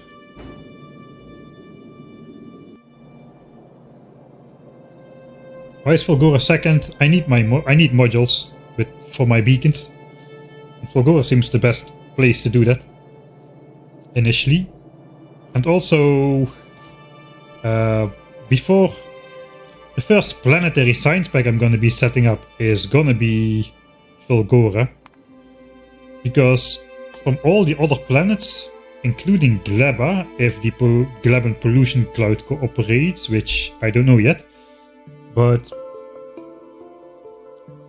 for all the other planets, at least the infrastructure to set up 2000 signs per minute, like 2000 physical science packs per minute, is pretty easy. I guess 1800 physical science packs a minute, since we're going to be using red belts, but we're going to be researching at 2k SPM or more. So Vulcanus is pretty easy and doesn't have any active enemies which come after you, so you can just produce how much you want. Gleba does have active enemies, but if we can clear out enough area and keep them from expanding, it should not matter. If our pollution cloud on Gleba stabilizes out, or spore cloud I should say, for Gleba. If the spore cloud does not reach the biter bases and strafer stomper bases, I don't know what to call them, and we can keep them from expanding back into our territory like a Nauvis. We don't care about the pollution spores. So that also seems possible. The only place where it does not really seem plausible to set up 2k SPM is gotta be Vulgora, as that requires... Already 1k SPM is pushing it. It requires like 24 red belts of scrap production and a whole ton of infrastructure. Vulgora size is by far the most complicated of the bunch. So my plan is to set up this one first at 1k SPM, start stashing it into chests for hours and hours and hours while we do all the stuff on the other planets. Set up all the other science packs on 2k SPM, including Vulcanus and Gleba, as well as yellow signs and purple signs. Probably yellow signs just on Nauvis. Purple signs is probably going to get grouped into Vulcanus because we can get the stone for free. And with the foundries, actually stone is a major problem. Iron and copper with foundries and EM plants, the requirements for that goes into nothing. But purple signs requires a ton of stone, and you don't get the same order of magnitude discount on stone like you get on iron and copper. So stone is going to be a major bottleneck if we put purple science on Nauvis, so we're going to put that on Vulcanus and use the stone byproduct of the lava, copper and iron melting as a base for purple science, and we're probably just going to ship in plastics for purple science so we can make the red chips, because we don't want to use extra coal on Vulcanus. That's probably going to be the strategy. So yeah, that is also why we go Fulgora next after Vulcanus, because we need to set up science on Fulgora first. Not initially, we're initially just going to build the quality machines. Then we're going to unlock the things we need on Nauvis, like the elevated railways. I don't think we're going to make research that before going to Fulgora. We will have hopefully some rare big mining drills to take with us, so we can just mine up some like starter islands, so to say. Those could still have well over 1 million scrap on them, which with rare big mining drills translates into 3 million scrap, which is good enough to make several hundred rare tier 2 productivity modules. We probably want to unlock the other modules after that, so we can make those on Fulgora as well. And we only really need elevated railways once we go back to set up science on Fulgora, I feel. But for that we also need some other things like automated rail transportation for the train stops, which I don't have just yet. Train stops, we don't have them. 200,000 science packs, 3 hours and 20 minutes of research. So that's why we don't have them yet. We have been focusing on important things, quote unquote. Debatable.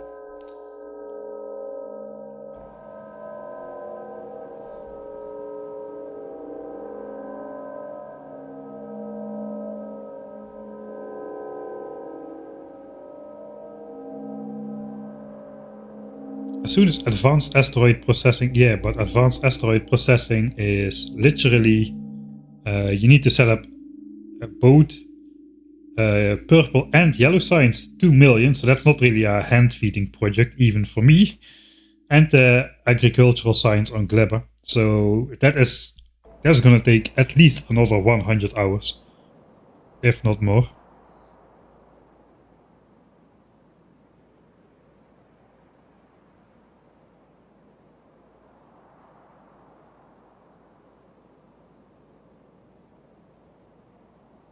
I didn't say I would export, at least maybe I said that, but if I said that, I have changed my mind meanwhile. I'm not going to export stone to nowhere.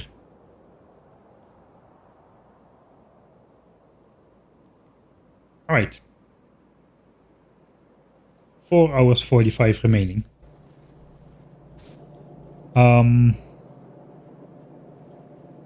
I guess I do not need to keep the electric engines running for so long, since I still got like quite a few over here. I need 10k, that is 4 chests full, plus 400, so 4 chests full plus this. So I already got 1.5. Let's just pick up the electric engines and see how far we're at, because I would rather switch to making quality electric engines as soon as possible. Let's try not to take the wrong turn this time.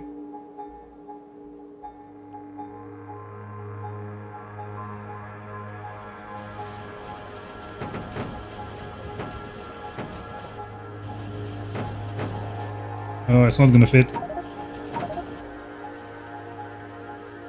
Alright, we do not need to take the quality ones just yet.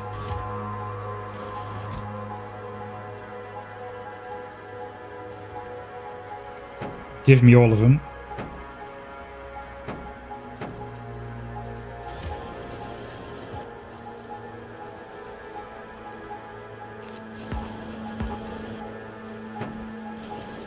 Alright, I can take one more stack in my hand. Oh, I just cannot clear my cursor in any way.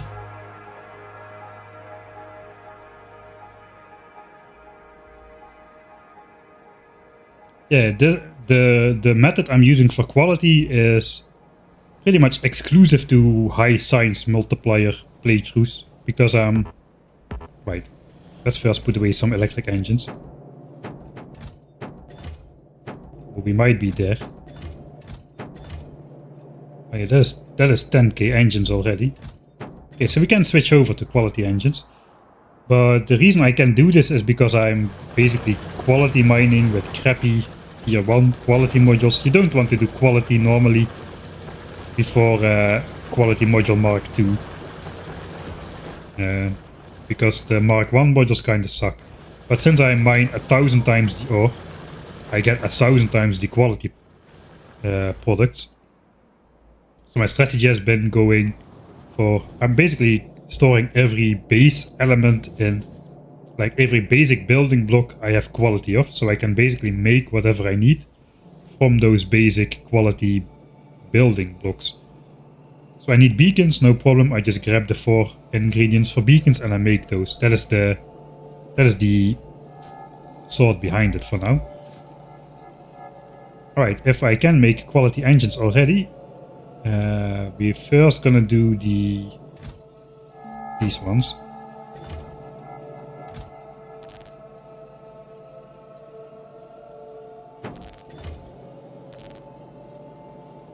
$64 and $32, okay, that's correct.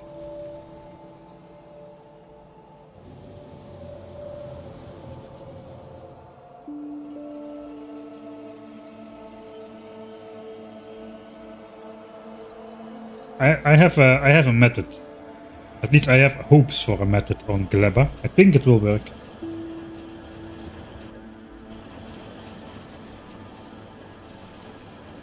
Ah wait, we're not gonna see the final count if I mess this up. Are we already... Did I already mess them? I can just... Alright, stop that.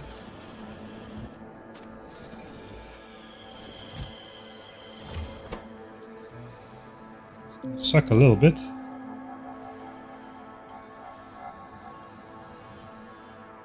Did not bring any chests with me, that was a mistake. Alright, 4 and 8 stacks.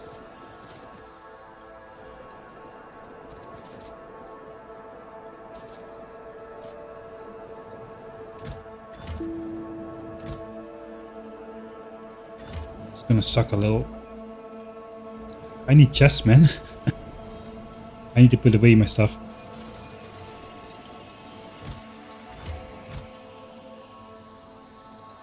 I can do this in 8 assemblers or in 4 even.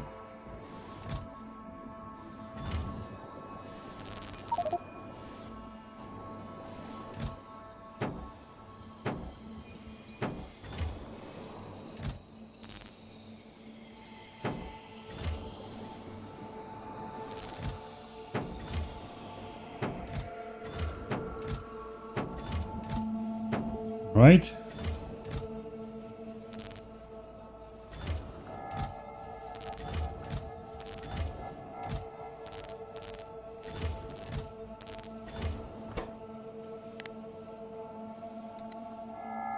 Electric engine tier 2.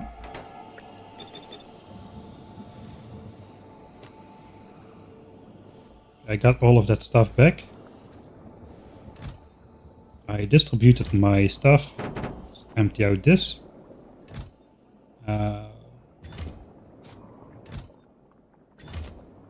It's not great to do this like mid cycle, but oh well. I got about 16.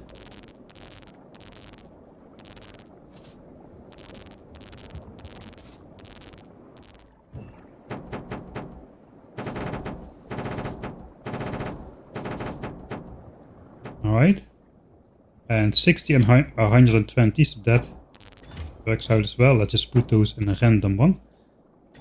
Alright, so we can still count the quality ones if I just leave them behind here.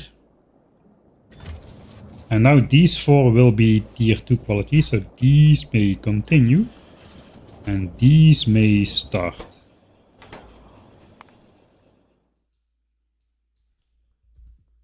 Quali 2 engines, electric, something like that.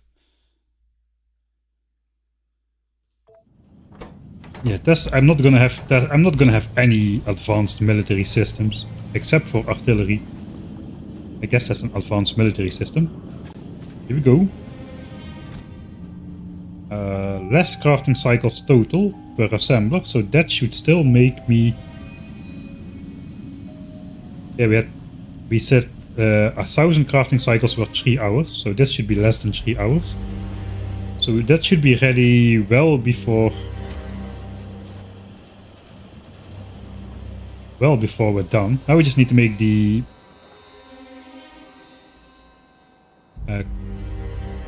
good quality ones. Let's put those in there as well. We'll do another one of those redistribution sessions. Switch out quality for productivity. I made those super good modules.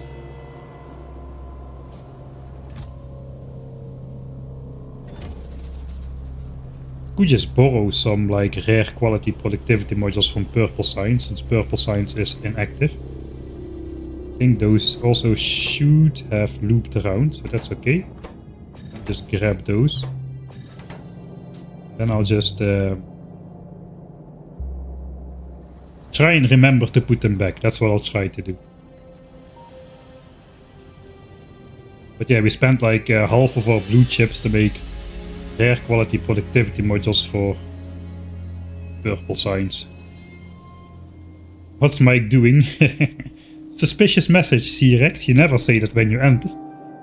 You always say get up and stretch. Oh, you said hydrate. I gotta go get up and stretch a bit though. Let me first grab... Let me first this, let me first that. Yeah, I know how it goes. We're gonna make the 500 Tier 3 quality engines plus change with these productivity modules.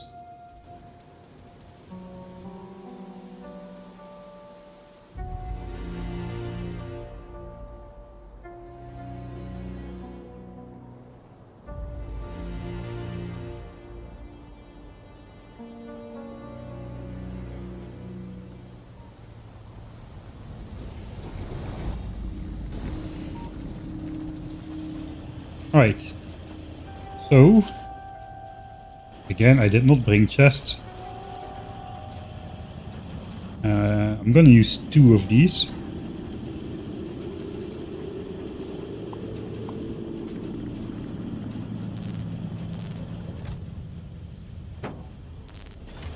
Okay, that's also gonna be ready fast enough. Even with the slowdown from productivity modules, we should make that.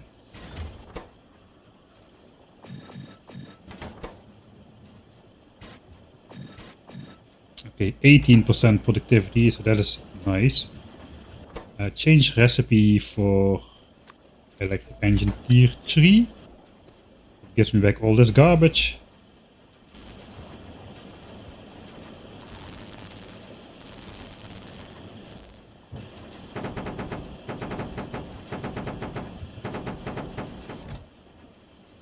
Alright. That again should be doable. Yeah, less than 3 hours before everything is done. Alright, that's good. These results belong to these guys. This should only be rare ones, obviously, since we're making them.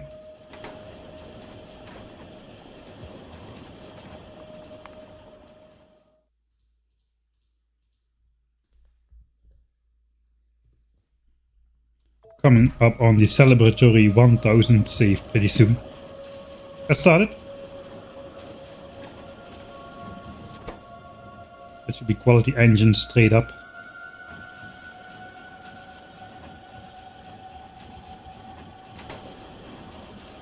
Alright, that is all the engines in production. So now we don't need to worry about those anymore. We can put that out of the back of our head.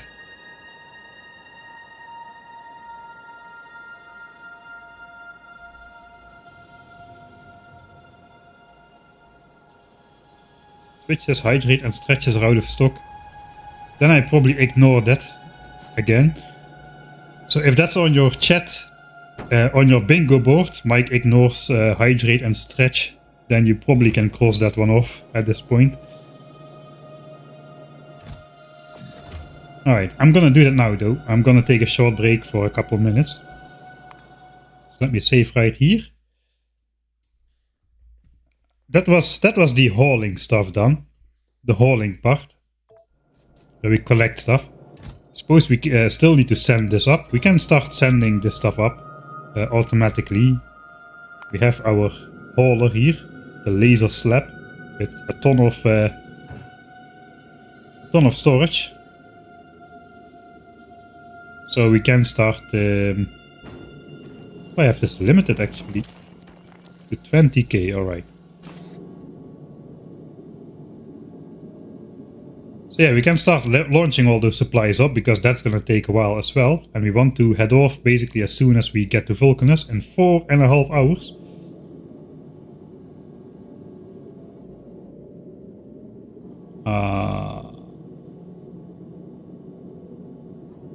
Right. Couple minutes break. Let's look at the labs for a while. We haven't watched the labs for some time. I don't like the visual clutter, man. It's so annoying.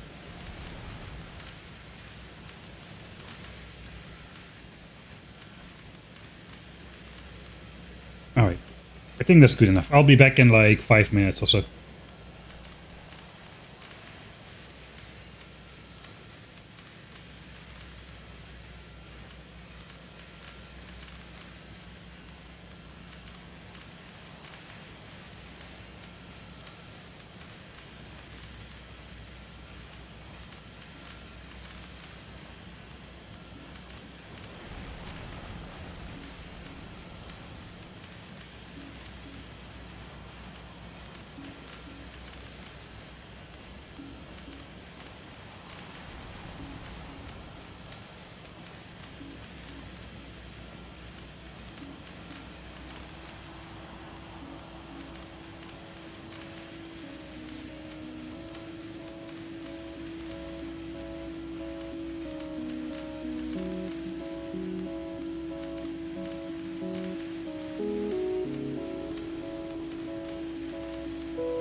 I'm sorry it's taking a bit longer. I'm making coffee and the water is not cooperating, running quickly through the filter. Yeah, I agree, the game is pretty... I really like how it looks, especially the night. Let me know if is this extremely annoying to have this blinking all the time. It might be extremely annoying. I have stopped noticing it after looking at it for like a dozen hours or so. We indeed have the biter zoos. That might be something fun to watch as well for the second part. We have the double biter zoo right here. Here for this part we can switch off the ghee.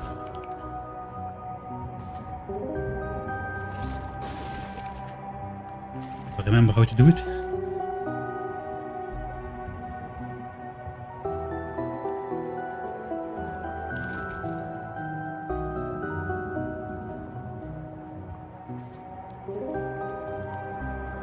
Kilo basing, yeah. I think the meta has shifted and mega base now actually meaning from 1 million signs per minute with the space age, infinite stackable technologies, blah blah blah. Not really infinite, but you know, at some point everything becomes like a fluid.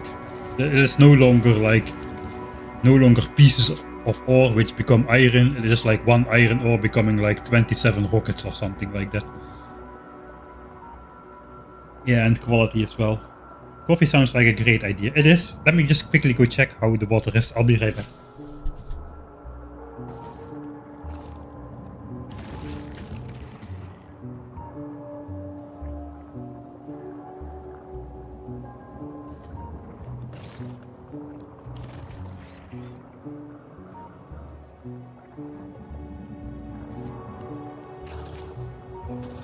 Still not quite there yet.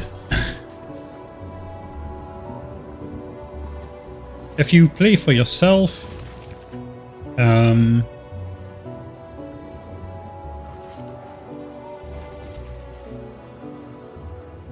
would say do not play with aggressive biters.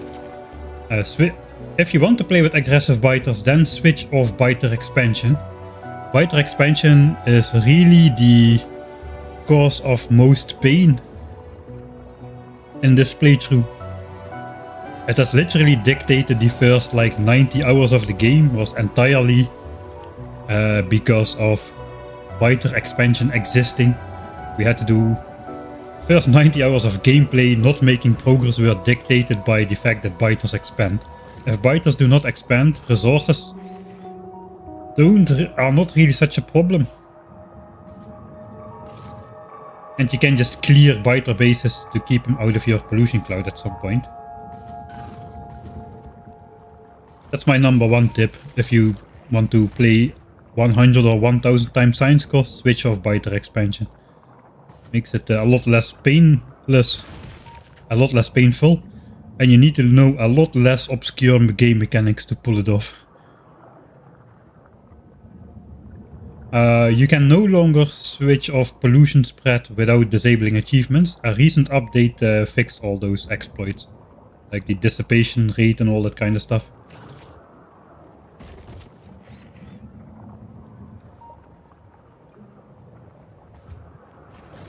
The reason for the biter spawns is indeed to switch off pollution. Yeah, they patched that. Rightly so. I mean, it's the same thing. If pollution doesn't spread, biters don't attack, so you might as well switch it on peaceful. It's the same thing. I'm gonna grab my coffee. I think it's ready.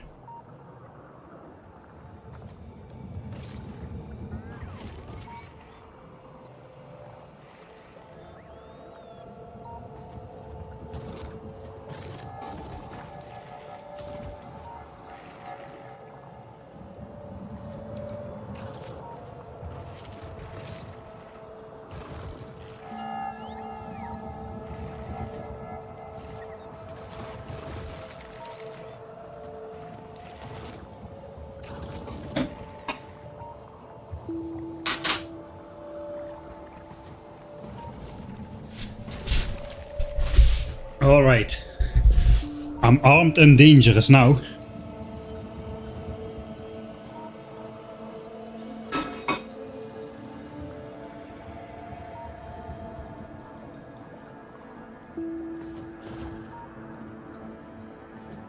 That's gonna be way too hot to drink for a while. So I'll just forget about it until it's cold. Too cold to drink. As per usual. Yeah. Yeah, let's not go into obscure game mechanics anymore.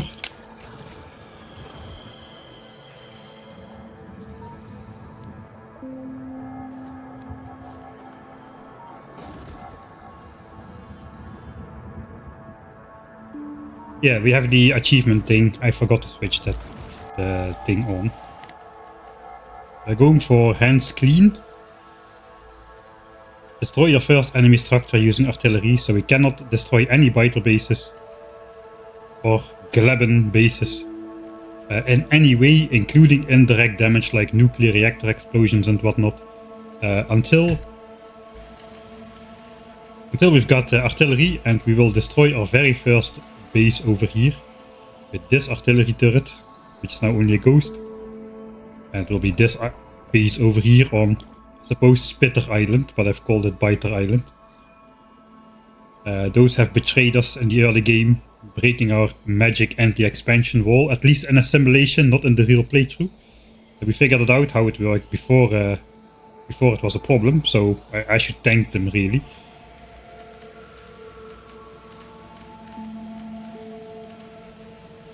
This is gonna be the new trendy speeder. I mean, my run is voided. I do way too much reloading and debug setting things and just to see. This, I said it before, this is just a run. Like a proof of concept run, right? Let's see if it's possible at all. And if it's possible at all, we might, at some day, somebody else, not me, might go for a deathless run without using any debug settings and whatnot. But to me, I mean, I try to make it interesting to follow the stream and just let you know what's going on a deeper technical level. And for that, I require the use of like debug info sometimes, just to show off what's going on.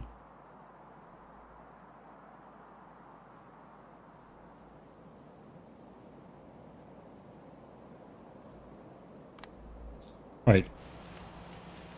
So the question is now, do I reload? I think I do. I'm feeling the time pressure, man.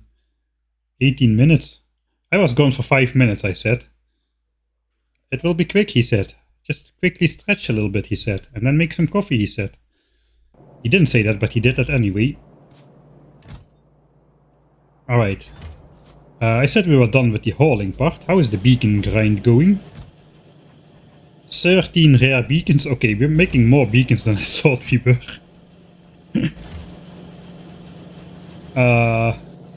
We already have like 700 beacons in total, and we are not... The end is not yet in sight. I didn't know it would be that many beacons, but we'll need a lot of them for all the planets, so I guess it's not a bad thing. Just keep them going. I have a thermocup for my coffee, so it stays warm a little bit longer. I've learned from my mistakes. Alright. How's oil? 7.2k. These tanks are full again. Okay, these tanks are full again. That means this is no longer always working. Looks like we are actually in the positive for oil now.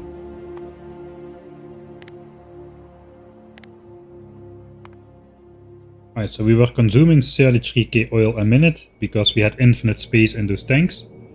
Now the tanks are full, we're actually only consuming about 26k oil a minute. Well, we are producing 31k per minute. And believe it or not, all of my oil, literally every last drop at the moment, you can see it's like a flat graph.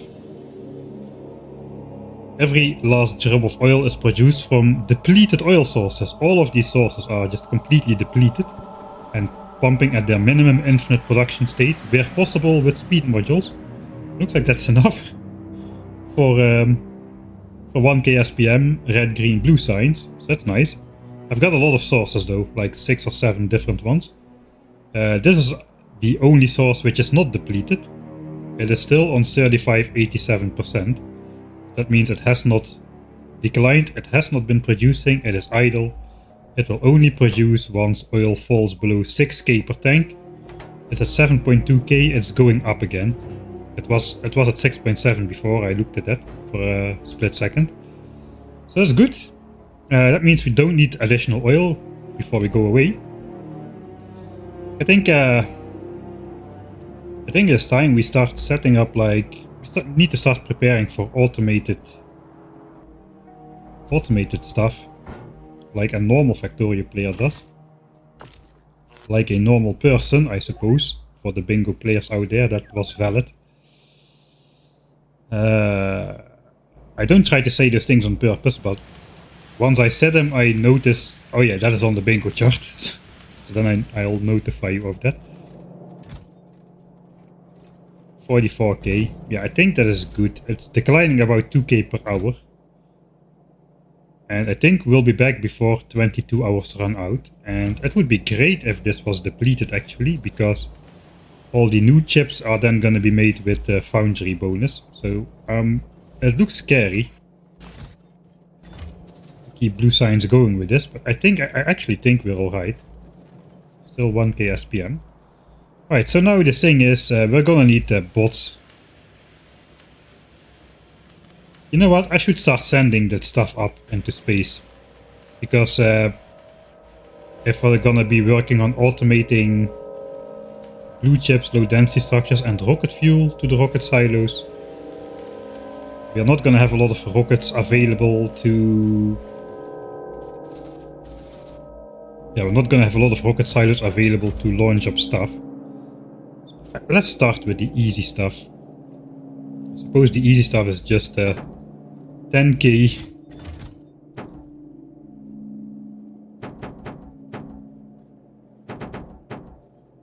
10k engines. We have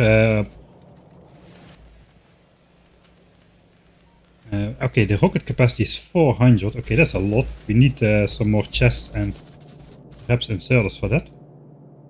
How is it currently set up? Like this. Okay, only one chest.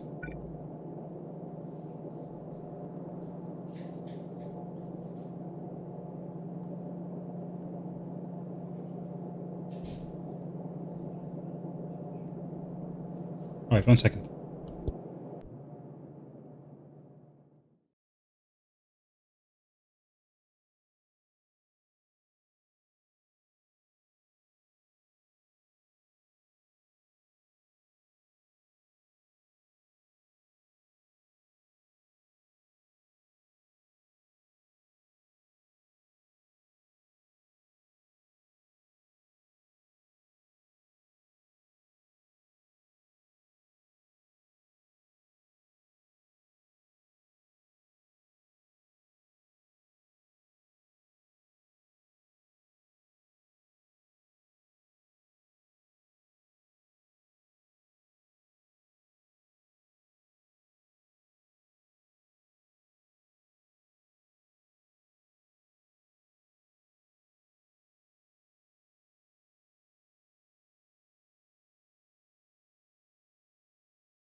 Alright. Sorry about that. Let's hold it on unexpected visit. Toch?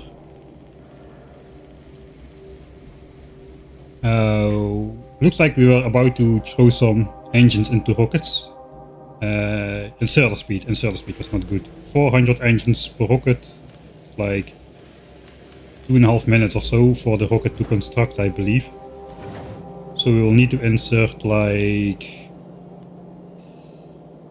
over 2 pieces a minute, so we will either need like more power lines. I think we'll just go some more power lines and more inserters. And more chests then. Suppose we could use these to make sure it keeps up. Let's go. Pianodons, somebody in chat, I think Obsolete Alien, he's often here. He is playing Pianodon, so if you see him around, please bother him about his experiences. Right, so if I throw in... I have 10 rockets, I have 20 lines of engines, so I suppose if I throw in... we can dedicate 5 rockets to launching engines. Like such. That should be fast enough to load 400 rockets, 400 engines before the rocket is finished crafting. So 1, 2,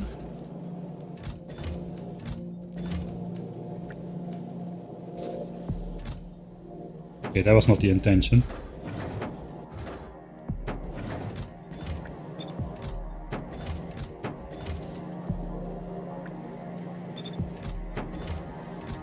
Two.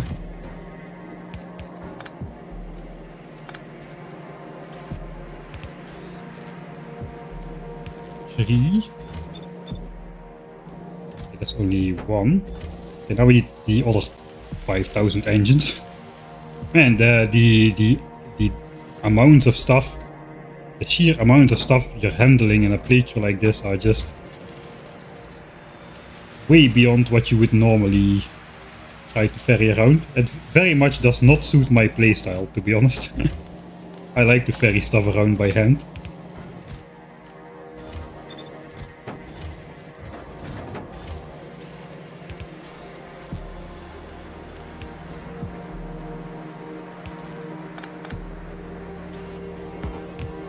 Okay, and this is the last one for the engines. Of course, the engines are not gonna launch themselves.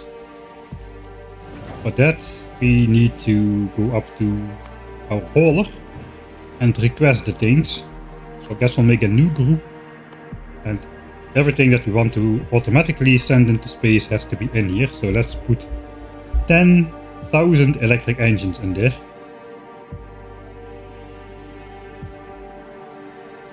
Available, none. On the way, none. Available on rocket silos, 1200 and rising. So as soon as that finishes, that should automatically launch. This one is ready now. There it goes. I don't need to touch it, it will be automatic. So that's gonna be like 10 launches per rocket, just to get the engines up there.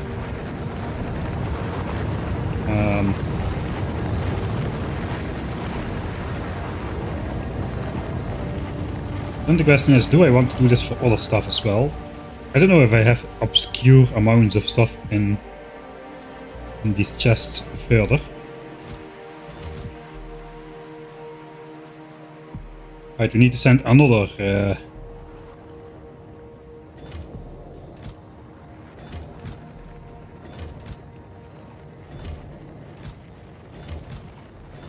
and the rest is not that crazy, except maybe the mining drills. Okay, mining drills. I think we can send all of these drills with a single rocket.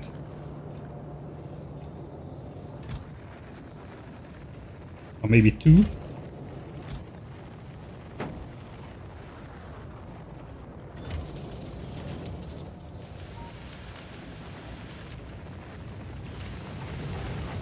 There goes that one.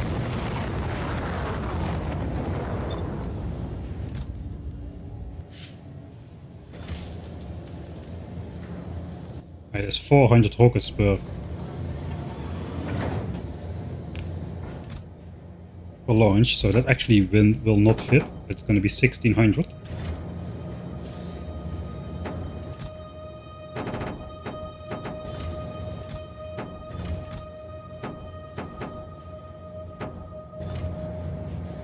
Alright.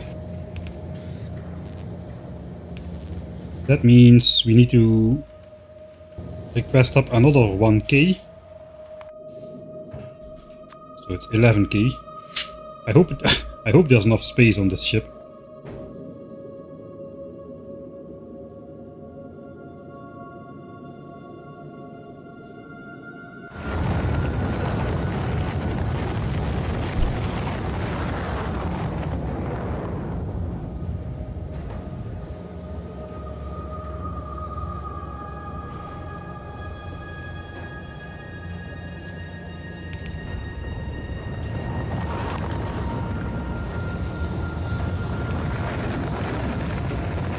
Half of the mining drills, all of the mining drills. Mining drills stacked only 50, so that's gonna be 20 launches. All right, that's too many drills. Let's do half.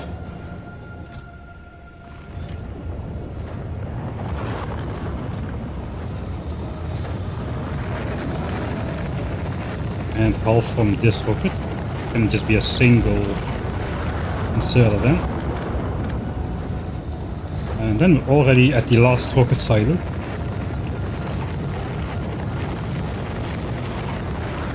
I believe the inserters take from the back first, so if I manually just put some other stacks in here, which are full stacks, that should get sent automatically as well, as long as I do the request on the spaceship.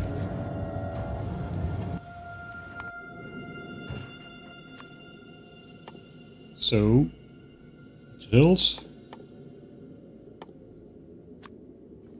1k,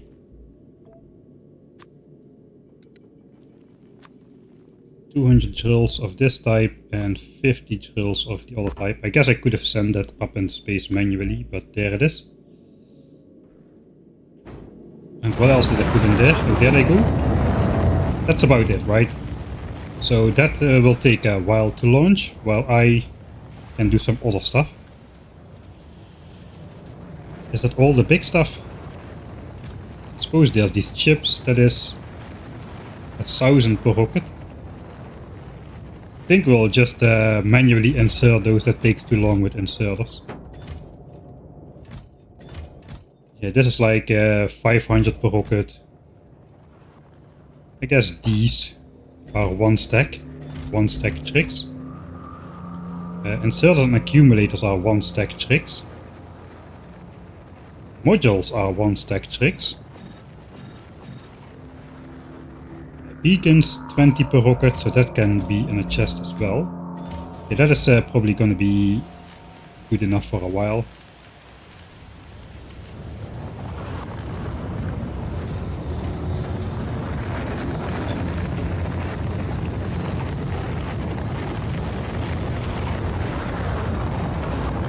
That is like 22 launches, that's going to take a bit.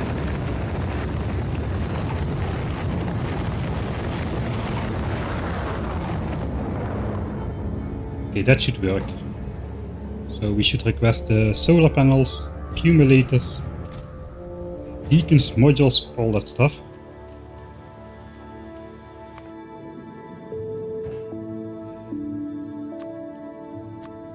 I need to remember how many. I think it was 500 solar panels and 400 accumulators.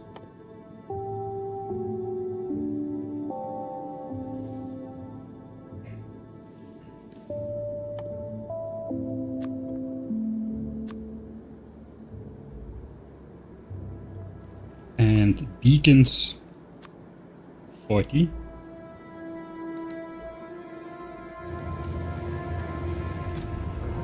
Okay, that is the solar panels. And modules 300, 100, 100. And the rest we'll just do by hand because this requesting is a little bit tedious.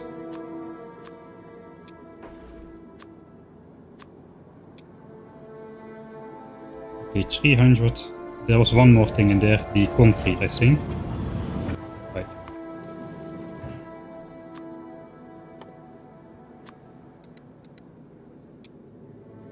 Okay, everything that we put in chests now should get sent up to the skies automatically.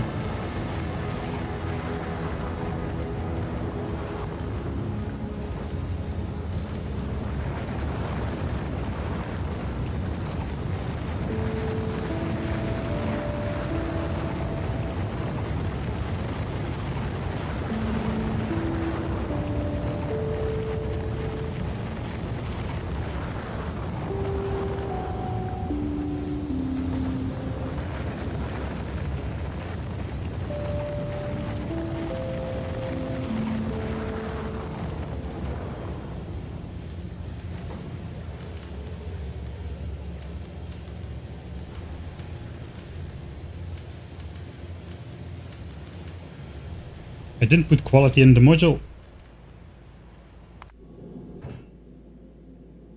Ah, I see, yeah. Okay, at least that's an easy adjust. Right.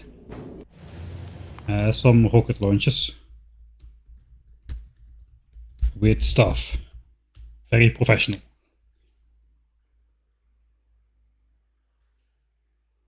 If you name the request in your blueprint box, you should be able to select it on the ship request. Alright. Good to know for next time. Alright, now we gotta work on loading the rocket parts. We're just gonna send straight up rocket parts, including low density structures, to Vulcanus. It sounds crazy. Probably because of this, but that's what we're gonna do. So I don't want to spend time setting up low density. How difficult is it to cast low density structures on Vulcanus?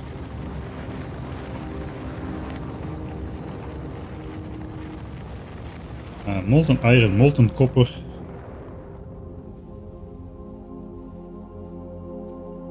Okay, then we need to set up plastics. Then we need to set up plastics. We got low density structures right here. I think we're just going to use the ones we've got. I want to spend them anyway, instead of making even more stuff. We're not making new ones, so anything new we make will have the foundry discount. That's the plan, at least. I've got literal tens of thousands of things. 60k left. So yeah, we're gonna use... it's not efficient, but we're gonna use the bots for this. So, we need roboports. For the first time, we're gonna have logistics bots. Oh no, my trash slots. I think if I do not place storage chests, the bots will not try to clean up my trash slots. So if I either use yellow chests with a... with a filter. Yeah, yellow chests with a filter, that would be good as well.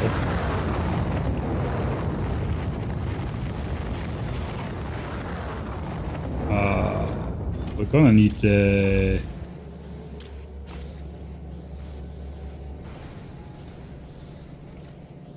already have red chips on that one.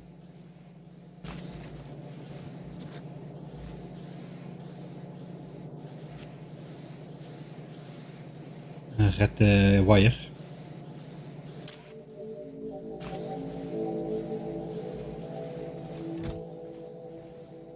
I'm just gonna make an extra one then, an extra yellow chest. Let's do it. 3, 4, 3, 4.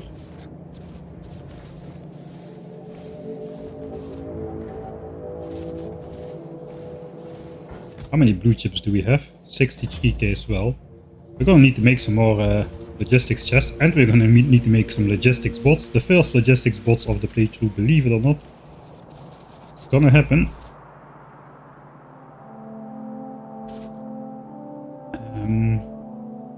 But I do not have any bot frames actually. So we need to make some. We are making electric engines as we speak. We're making too many of them. Let's go grab some of those as well. Yeah, we need to start that process because bot frames is a slow process, so we need to get that started. We have some bot frames, but not enough for like a full-blown logistics network. Right, now I do have chests. How are the regular engines doing? They still have a bit of work to do. This is the quality section.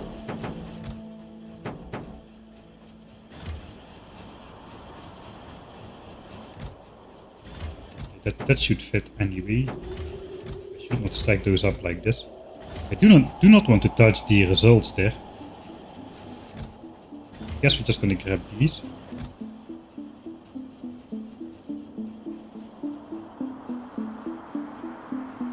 Wait, I selected exactly enough engines and electronic circuits, I think. So we need to actually overfill this a little bit, because some of the results are gonna be rare, which we don't want. We want uncommon ones. So in order to make more engines for bot frames, we're going to have to put some extra stuff in there. So back we go. One step back every time. Oh no, but then we need to... Oh no, but then we need to... Oh no, but then we need to do this. Red is not logistics system, that is true. We could make it a red chest as well. We still need a yellow chest if a bot needs to put back something. Don't know if that will happen. Might. Alright, so how many bots could we possibly want? A lot, I suppose. Okay, just make a full chest of logistics bots.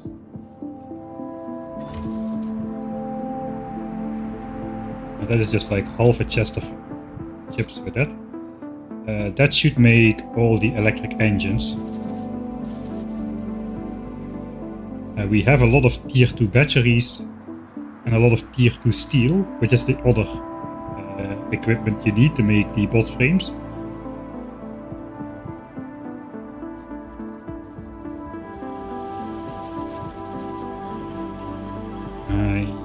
Okay, so these chests are gonna be pretty full. I suppose that's okay. 12 stacks.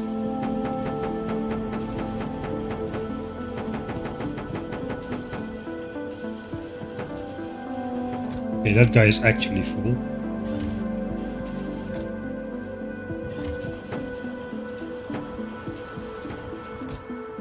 Okay, the chest was limited.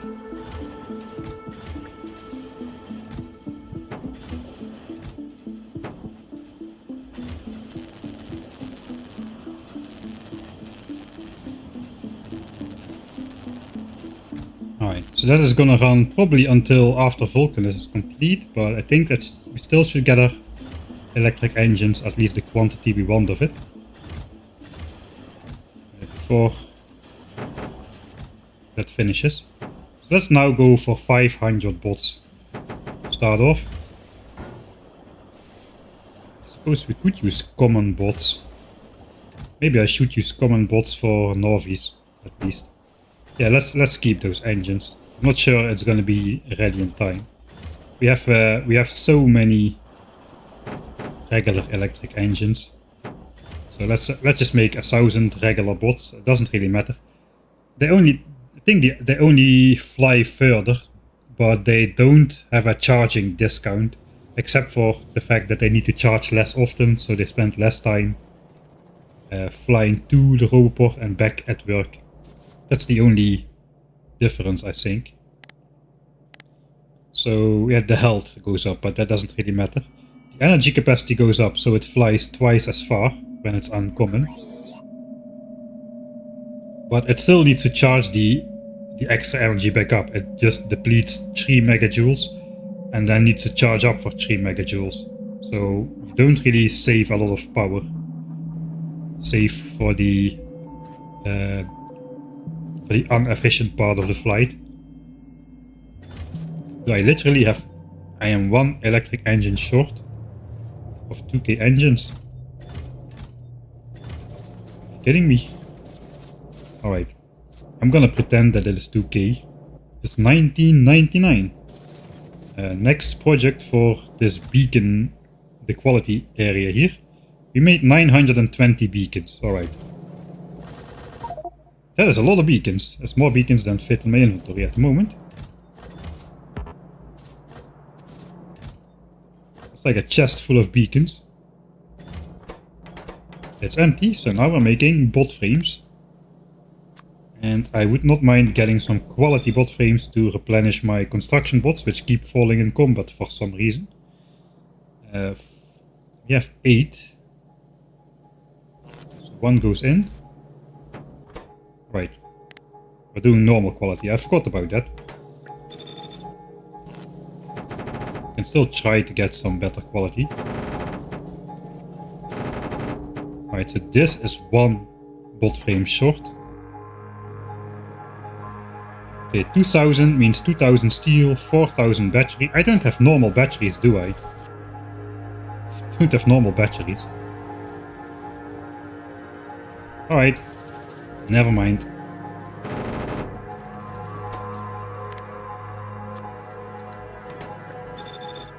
Uncommon bots are easier to make than common ones, apparently. I don't have batteries. I mean, it's only been 269 hours, how can you expect me to have normal batteries in stock?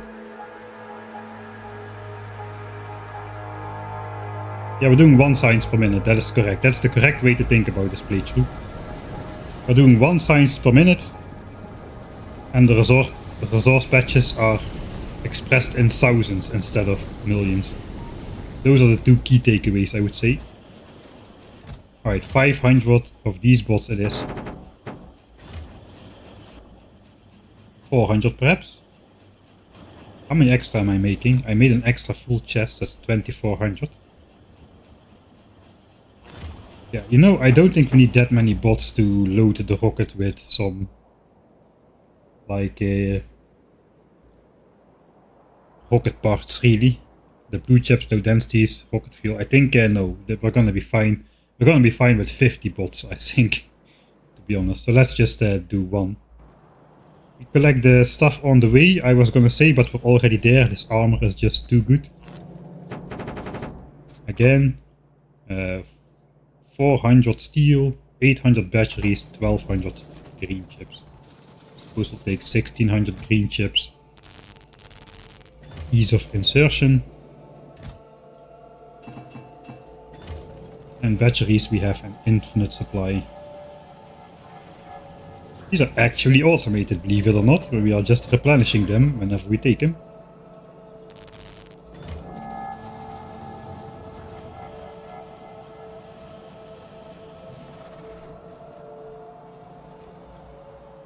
The free energy value goes up, but I'm not sure if that applies to roboports. I think it might... I'm not sure if it applies to roboports. I know it applies to personal construction bots from your personal roboports, but I didn't do any tests with anything else, so I'm not even sure it's a thing.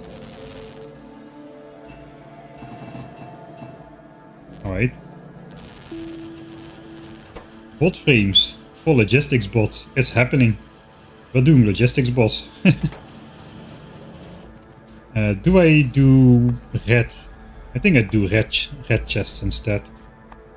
They look nicer. That's the reason. Let's grab a couple.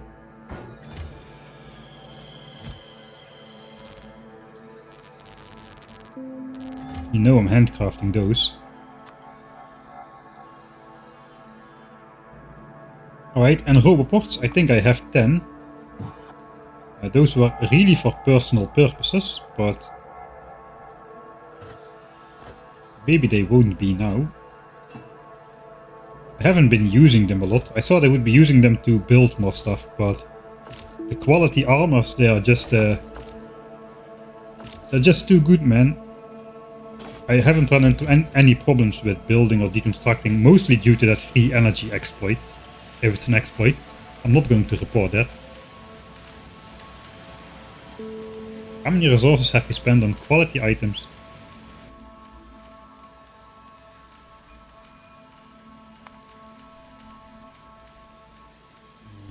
Uncommon. We have produced.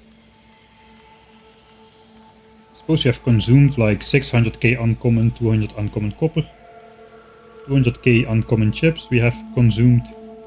We have produced about 400. So we take a screenshot, I suppose. About rare, guess about 1/10 of that.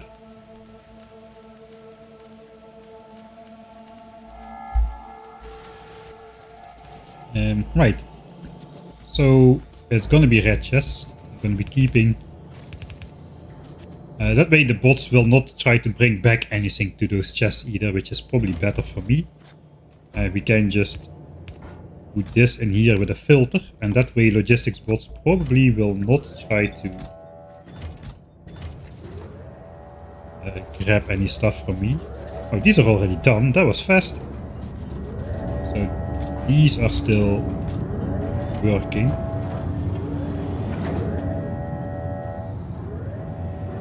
Alright, we still gotta set it to request. That means I should have put this stuff in that chest over there. Can still do that. Especially as these are launching right now. All empty. Okay, they're all empty, so we can put this stuff over here. Here. Here. Make sure they grab that first. Yeah, they grab from the furthest stack. You can clearly see that when I switch them around like that. That's 10 launches. 10 launches. I suppose. This is 10 launches. 12 launches. Okay, that should all be automatic then. The last 3 rocket silos are occupied then. Which means we can set these to automatically request.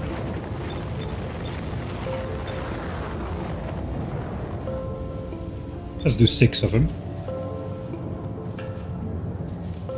They are not in range of a roboport at the moment.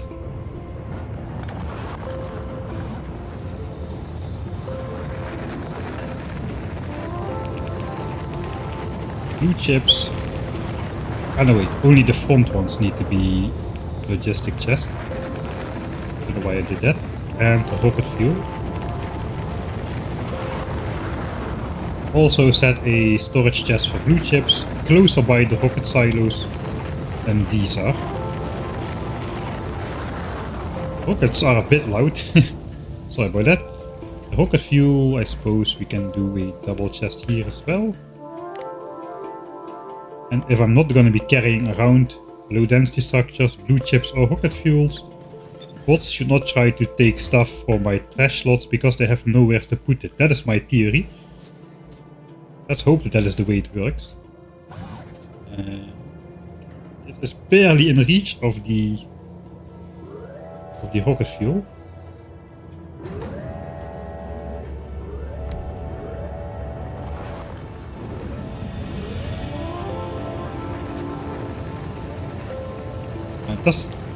Does the rocket silo count as in reach when it just touches? That's a good question.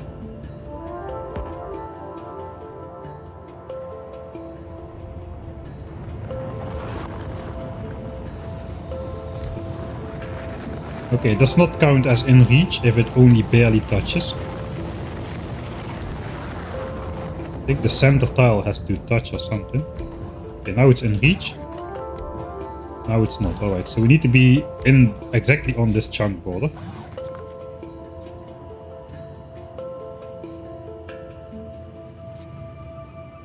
Suppose this stump has got to go.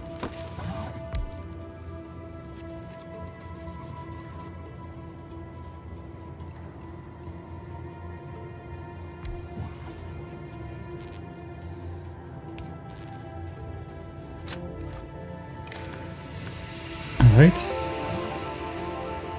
The epicenter is over here, so I guess try to plop in a couple extra robots on this front. And we should be good. Okay, everything is in range. My first logistic network. Okay, so now we set these to... Okay, we already did that. Which means... And I never did this before. So let's save. Automatic requests to rocket. Believe it or not, I finished the entire new player experiences with without My only other playthrough without automating rocket launches with bots. How are we doing on the carbon front? Decent.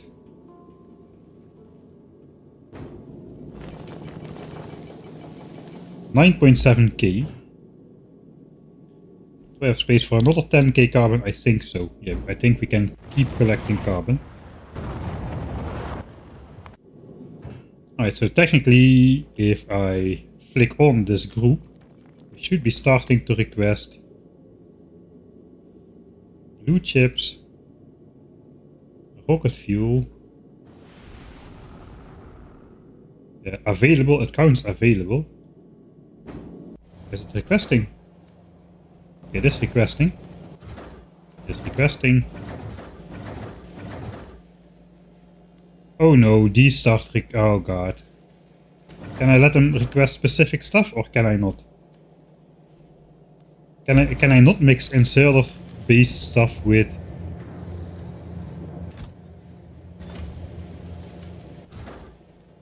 maybe the requests will update after the mining drills have been loaded on board.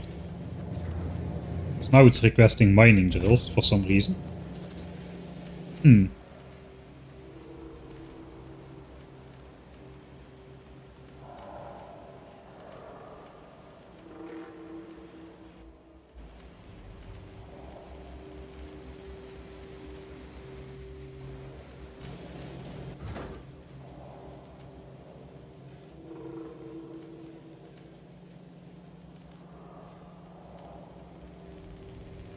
Mutually exclusive. Yeah, a rocket silo can do one or one, but this one is requesting stuff which is, I suppose that's because it's yeah, it doesn't communicate with each other. That kind of makes sense, I suppose. I'm just gonna hope that this is gonna automatically change once the last of the miners have actually been sent into space. I guess we can test that.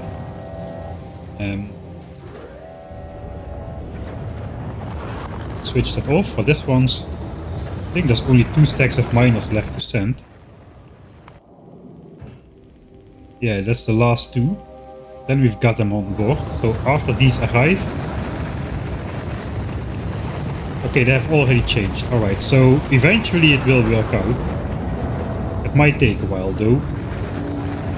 Anyway, we're only launching this stuff up for the initial Vulcanus build, so we don't really have to worry about it. I'm not gonna take nearly as much stuff to Vulcanus. Like I said, I built this thing to go to Vulcanus.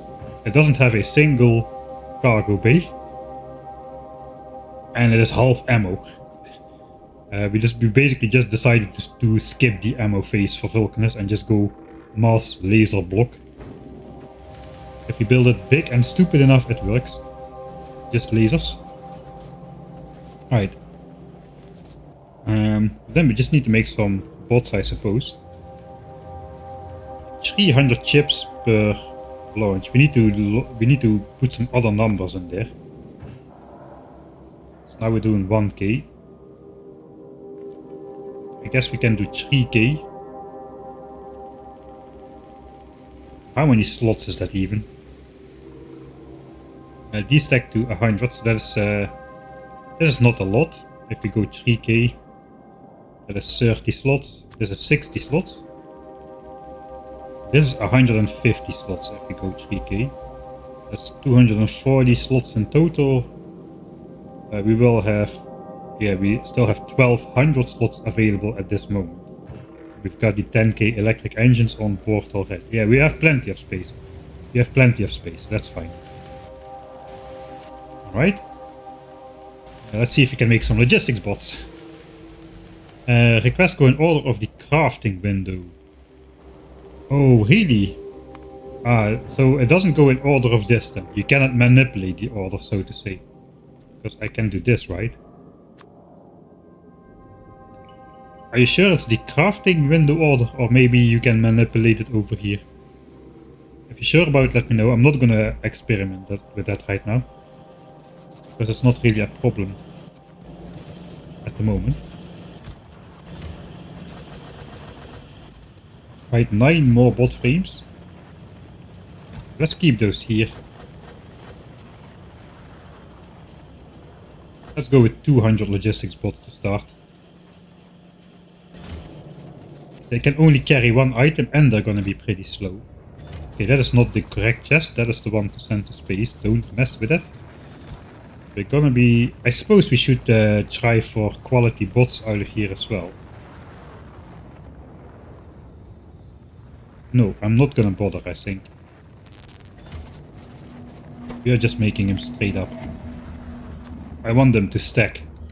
So I don't want two quality bots among these 200. Bit wasteful, but quality materials are an excessive amount. 99% sure you cannot manipulate requests, other than turning it off and on. Alright.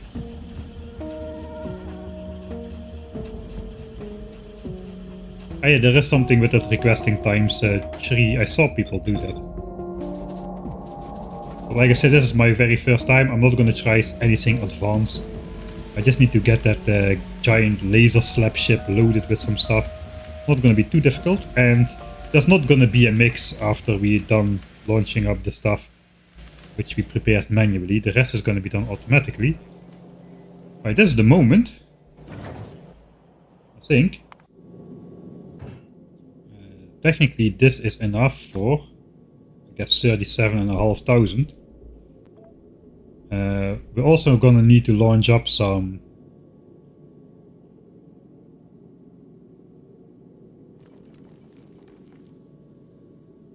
We're gonna need to launch up some rockets with foundries and whatnot. This is enough for like 75 rockets or so with productivity.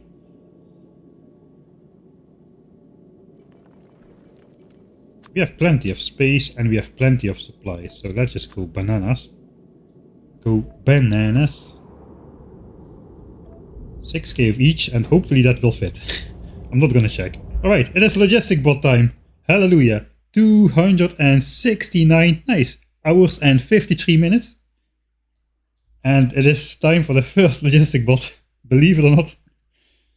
Logistic bots. I dread this moment. I like my trash slots. Let's see if they try to rob me. Alright, maybe they have priority for the chips. But there we go. Actually, they are pretty beautiful as well if they fly out en masse like this.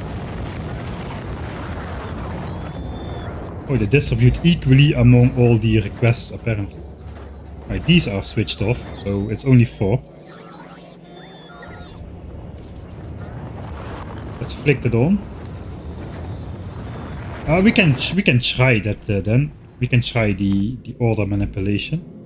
The blue chips, okay, they would have picked up rockets fuel if we could manipulate the order, I suppose. So this won't change a thing. No, it still does blue chips. Let's check the crafting menu. Blue chip, low density structure, rocket fuel. Okay, it would be a great change if you could manipulate that. But let's not get ahead of ourselves. This is literally my first encounter with bot-loaded rockets. So I'm not going to send ideas in the Factorio forums to change it. Let's first get a little bit more experience with the system and how it actually works. This should start launching up itself pretty soon. Let's watch it for a bit and I can grab my coffee. Is it already cold? Thermocup to the rescue. Okay, there goes the bot. That was the maximum flight distance. Let's see if the bots finish charging up before the new ones go to recharge themselves. So if they do, I need more robopods.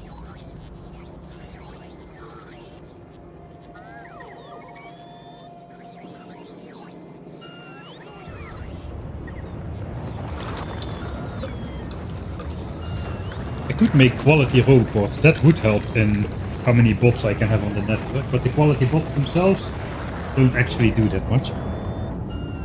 So let's see if these robots clear out before the new swarm of bots tries to charge up. Kinda looks like they will. There's only a couple bots left. And I won't be supplying stuff continuously. The blue chips are the worst. 300 per rocket. I think low densities are 200 and rocket fuel 100. Alright, we can change this later. The low density structures for plastics once we come back from Vulcanus probably.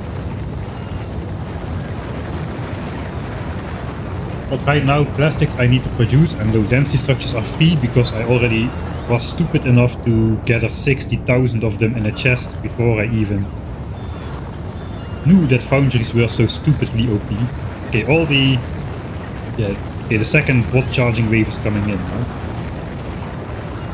So this amount of roboports is enough already. This one just exists to make the last... Okay, I'm saying it wrong because of course not all of my rocket silos are on the logistic networks.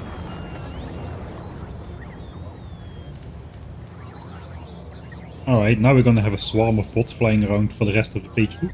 They haven't stolen anything yet from me. Let's see if I put down a random chest. They will probably start stealing straight away. Let me just go out of range a bit.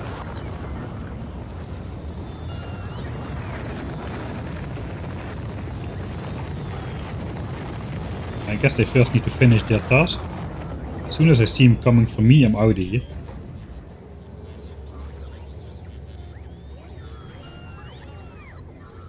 Okay, all bots are occupied though.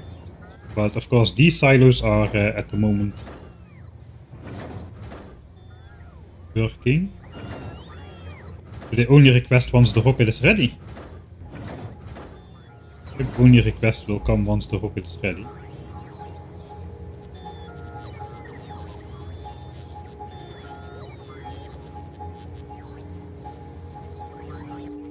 They're not stealing anything just yet.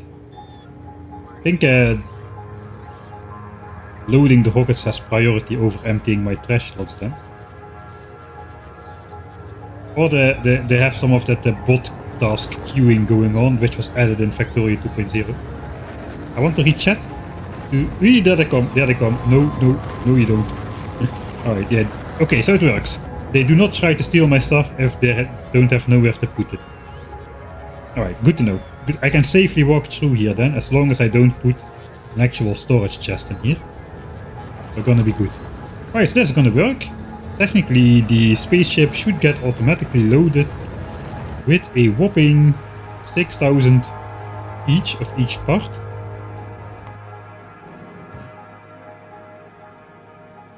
This is starting to look like a nice haul. This is gonna be the first time that I'm going to be starting on a planet with stuff brought in from a spaceship. Besides my personal armor and personal construction bots. I did the planets from the ground up in the new player experience. So I'm kind of curious how much of a difference this is gonna make. I'm going to have a lot of stuff. Hey, this was easier than I expected to set up. It's already done. 3 hours and 45 minutes remaining. All 200 bots are still active though. So I think we could use some more bots perhaps.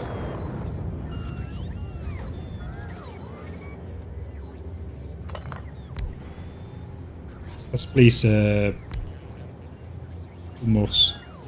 Here this is aligned, this could be aligned. Something like that.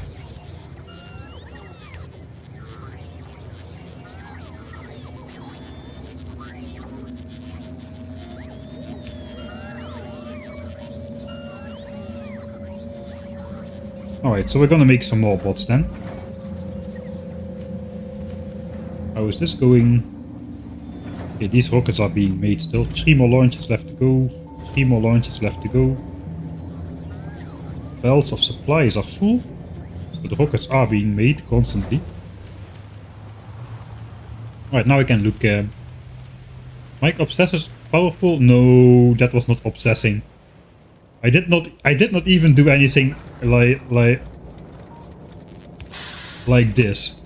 And then this, something like that. That is required. I need to do some manual wiring. That doesn't count. Thanks Miguel Ruiz Def. Safe travels to Vulcanus. May your bots be fast and your launch pads fast. I hope so. I'm bringing 30. 30 is not a lot compared to Nauvis. But I'm bringing 30 of those cargo bays to Vulcanus as well. We don't really need that much space there, I think. I actually don't know. I think we're going to be live loading the calcite from belts. We're not even going to have buffer chests or anything.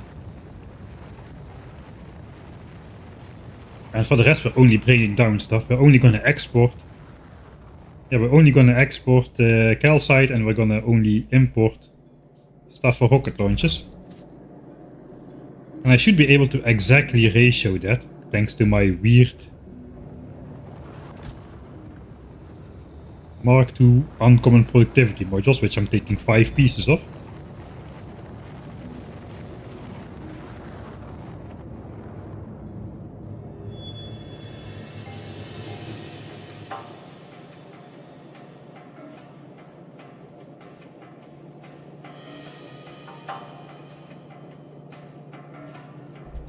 You did manually wiring a bit of time. Shut up! Don't let them know. Hi. So I spend all my roboports. I spend all my chests over here. We need more bots. These are done. Don't have that many more frames. I only made 800, I see. So 17 of those frames are for rare bots. I don't have any frames on hand.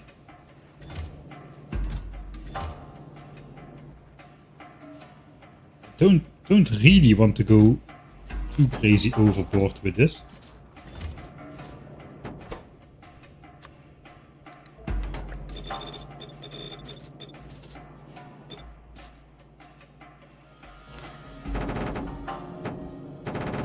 Yeah, I'm gonna make it in 17 assemblers. That is how desperate I am.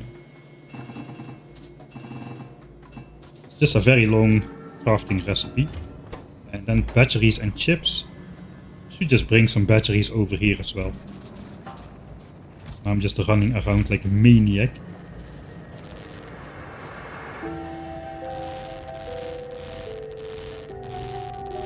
Brings me back to the red science days. The initial gun turret technology. Let's grab some batteries. Switch this meter button on. It is going down. It was 170k. Now we're down to 160. Okay, that's good. I want that to deplete as well. What did I come here for again? Batteries. Just switch it on again. That one was still running apparently.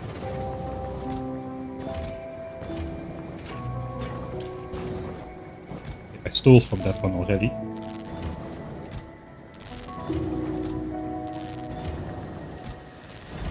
All of them will be producing again.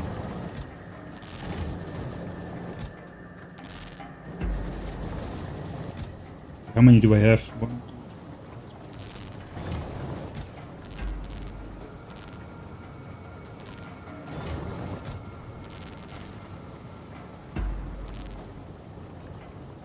8k. That's good enough. Woo! I didn't run into my worms. No, doesn't count. They didn't shoot. They didn't damage anything. Only counts if they damage stuff. Right, I was over here.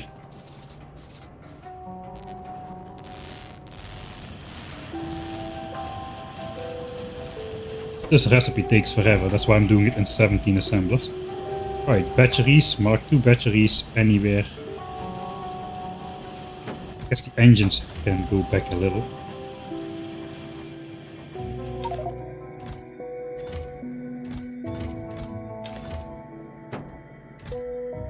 And these chests are not the most organized ones, I suppose. I'm almost out of those anyway, so...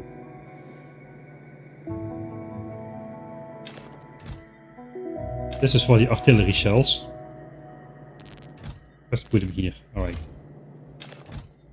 And this for the artillery shells. The one artillery shell. Okay, and then again the bot itself is very easy.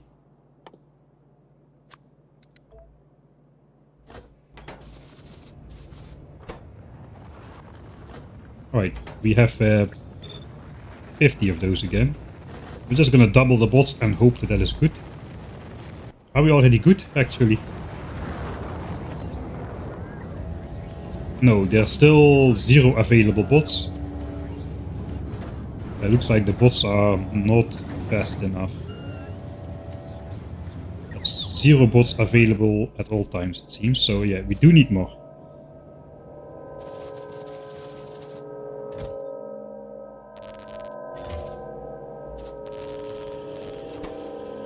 Another 2 stacks. Can you check power? Yes. Accumulators still charging full before they start depleting again. They dip to about 60 gigajoules, so it looks like we're fine. We've got too many accumulators compared to solar panels, so if it's not fine, you will see the pattern where it just zigzags with a downward trend. I cannot really show that off really well. Yeah, basically we've got 20,000 accumulators to 12,000 solar panels, which is, we have twice too many accumulators compared to normal, but that's okay because we sometimes do laser combat, so I would rather have a little bit of an extra buffer.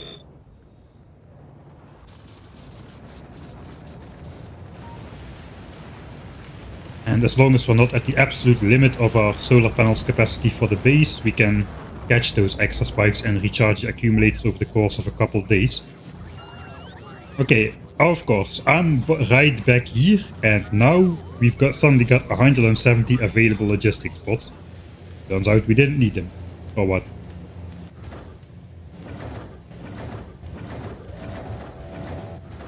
I'm gonna wait inserting those then. I think that we will need them though. Okay, let's launch this with a different rocket.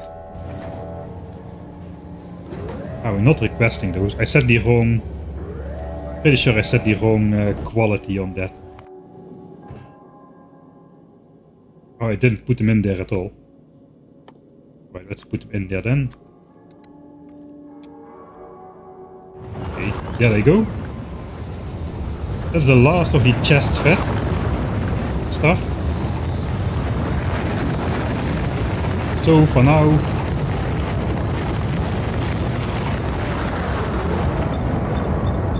can set all of them to automatic,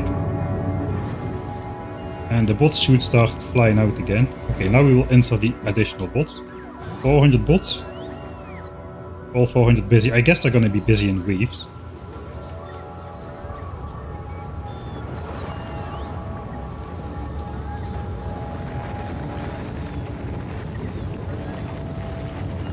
Better too many than too little. I don't really agree. Not for like constructing rockets. It's pretty annoying if you need like 1 splitter and they send up 50 splitters in a single rocket. That's not really great, in my opinion. I don't know if there's a way around that. There is something like indeed with like request. I don't know. Is there a way around that? Can you get an automatic delivery of 1 splitter mixed with some other stuff, or not mixed with some other stuff? Will they just automatically launch a whole rocket to send up 1 splitter if you request that? I don't know how that works. For building rockets, I just like to mix and match stuff myself. That seems the most efficient. Custom minimum amount. Bots didn't hit power at all. Alright, that is because I had it on a long time frame. Check the Roboport. There is it. Roboports. Over the course of 10 minutes, 5 megawatts. Okay, that's barely anything. But I have that's only short flight distances and only a couple bots. They only do very specific tasks. I don't have a massive bot network flying all around my base all the time. Kinda helps. Okay, bots are available now. low density structures. They are still being delivered. I think. Why is it not launching? Right, so the request pops in as soon as the rocket, is ready for launch. So it is less fast than direct insertion, at least for me with my bot speed. But the inserters just start putting stuff in during rocket construction. So I'm probably going to want to load my calcite rockets with inserters, not with bots, since the inserters can fill it during rocket construction.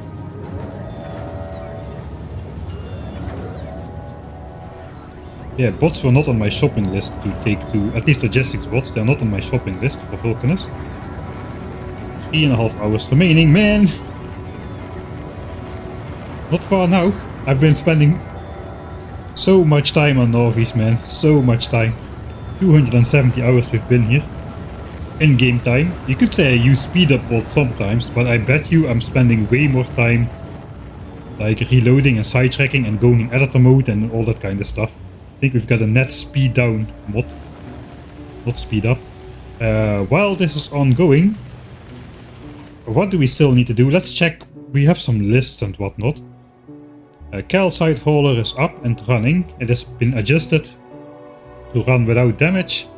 We are launching the stuff up as we speak. Plastic and rocket fuel to Vulcanus. That is going to be just plastic plus blue chips plus low density structures. Eventually we will be making the red chips. We'll be sending plastics, making the red chips with plastics. And the blue chips with the local sulfuric acid. But the red chips will be making all with plastics. It is too much work to set up now. And we got to redo that anyway after EM plans. Which is why we're choosing to just send low density structures to Vulcanus. Sounds stupid, but that's the reason. Fulgora shopping list, I suppose. We could think about that. We probably want to not spend a lot of time when we're back. We just want to rebuild the smelting process with foundries and then just head off to Fulgora. I'm not sure how much time we'll need to spend on Vulcanus to get everything done. I'm betting it's less than the 17 hours it requires to research this technology. There's about 15 hours left, I think. Let's switch over. Yeah, 14 hours 45 left to research Fulgora. Once we finish Vulcanus. I don't think we'll need that much time on Vulcanus. So I think we can do the Fulgora shopping list. Okay, we need to do the... we have 14 hours 45 minutes to do Vulcanus. Travel back and rebuild Nauvis. And make the Fulgora shopping list and load that on a ship.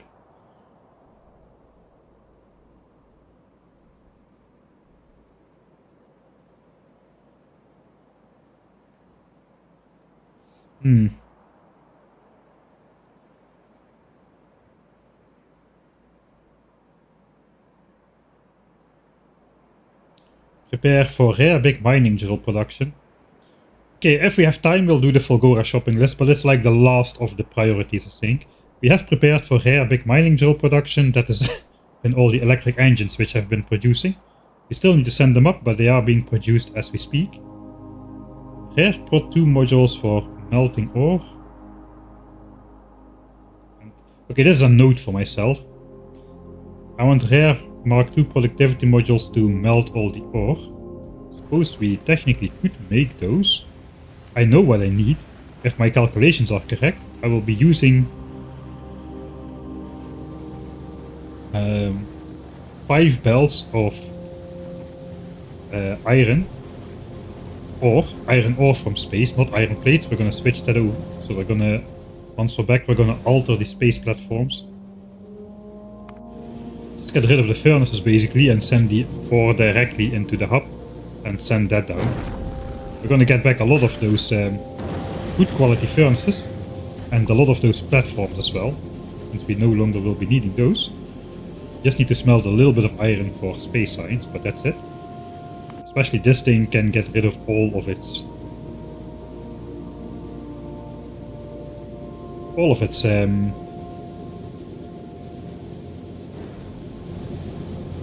furnaces. You can literally have just the this and then just continue out with those 2 belts, 2 belt wide array down into the hub here. So we're gonna get back a lot of platforms. Also, all these solar panels will no longer be needed, as we will just need to run a couple of crushers without any furnaces.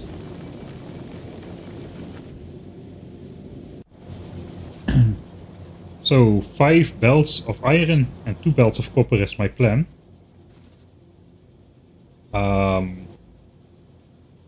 I got a setup. We built that last time. I don't exactly know where it is.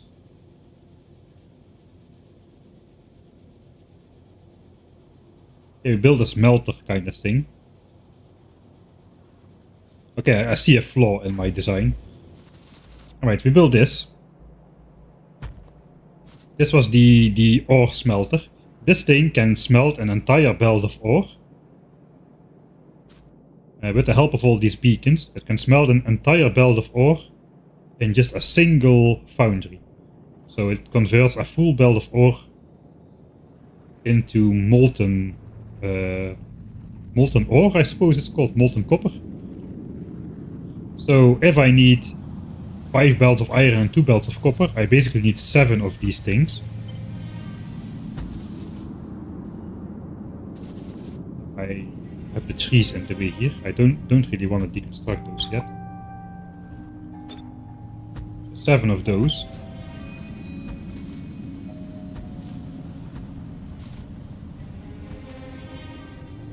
Actually would fit in this area over here. Something like this. We can unload iron, throw it in here, bring up copper from down here to go up, instead of going to the furnaces over there. Over here.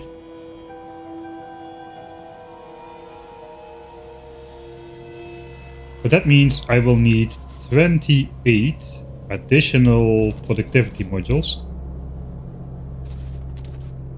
Do I even have that in terms of blue chips? 140 rare blue chips. I don't think I have that. I have that. Okay, that's...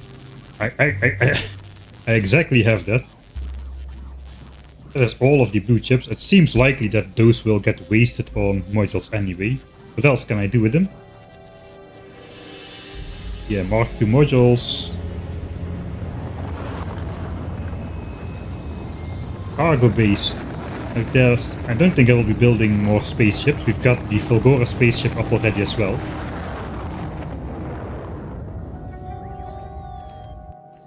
Yeah, I don't think I'll be needing any blue chips for anything else than modules really, so I think I'm free to spend those on Mark II productivities. So we can get a head start on that to make sure we can rebuild faster. I think that's a good plan. How many beacons is this? 66 and 16 rare ones. But yeah, the flaw in this is I planned this out with Mark II modules, but we won't be having those just yet for quite a while. So I suppose if we build it with Mark I modules, it's not going to be quite as good. But that's okay. We can run at not 1000 SPM for a little bit, maybe. No, that sounds dumb.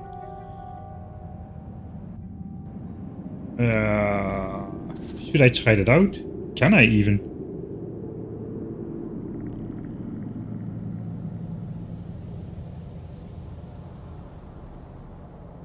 Yeah, the beacons are available. I mean, I got speed modules are speed modules. Those make it possible. I suppose I need more speed modules to get the same effect. But then again, I have a lot of... maybe if I go full rare beacon instead of uncommon beacon. What is the module type? What does the module type do? I have at the moment the uncommon efficiency modules in there of Mark II. That is 52%, minus 52% energy consumption. If I get rare Mark Is in there, It's 48. Okay, it's basically the same. It's almost the same. So rare Mark 1s are almost equivalent to uncommon Mark 2s. I can upgrade the beacons to rare to increase their efficiency, distribution efficiency. And then I can probably get away with... so this is made to be minimum power consumption, since our power is quite limited on Nauvis, so I don't want to go full productivity speed as you usually would. We just don't have the power. But I can probably just sacrifice one of these beacons, put speed in there, speed once, to make up for the missing speed. And then just change all of the other beacons to rare with Mark 1 rare efficiencies, and I will probably get quite close. Maybe we should test it out, but I don't really want to go in editor mode and not make progress towards Vulcanus again. Will the game let me just... will the game showcase the difference in speed if I just put real big beacons but with ghosts? Let's grab something. We need a single beacon to test that, really. Let's grab a couple.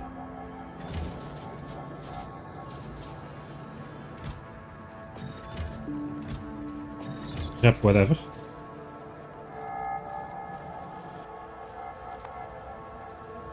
I don't have the foundry unlocked. Maybe I should try it on something that I do have.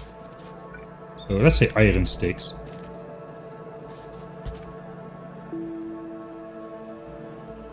I build real beacons which are powered.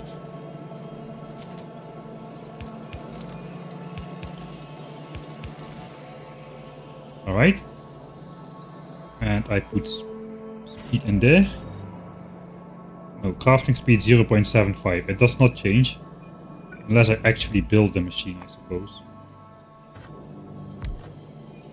And now it says crafting speed 1.26. Alright, so I cannot test that without going in editor mode. Alright, so be it. We'll gamble on that. I think it will work out. If not at... It will work out. Maybe not at absolute minimum energy consumption, but we probably will be able to get the speed up to keep consuming the full belt of ore. So I'm gonna guess that's good. If not, we can make some more blue chips when we come back, I suppose. I mean, we don't have more blue chips, but we can make them. We can make some more rare blue chips just from our rare red and greens over here. So that's fine. It's fine. Don't worry about it. Let's move this for the umpteenth time. Right? So, let's make those super expensive modules.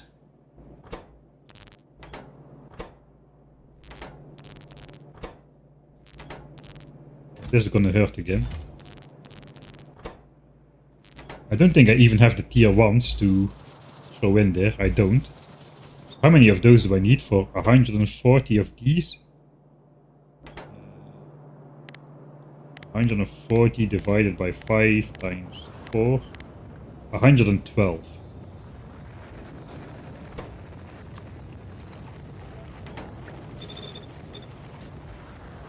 Uh, 112. That is gonna make 160. 240. I think we'll just... maybe not. We don't have infinite resources. Okay, we'll go 112 then. Yeah, we are still... Red chips are still a problem. Until we come back from Fulgora in like 50 hours from now. So I suppose we will keep going precise on these things.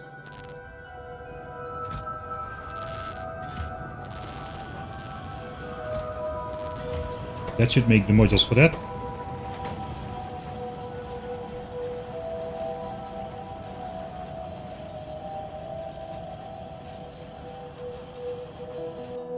I did it right. I did unmark the trees for deconstruction. They're probably gonna have to go though, if we're gonna set up that entire block over here. It's quite sizable with the beacons. Suppose the iron stick thing can go for purple signs. I do want to keep the purple sign set up for now. I think we will be researching elevated railway at some point off of this setup. I don't want to really rebuild it.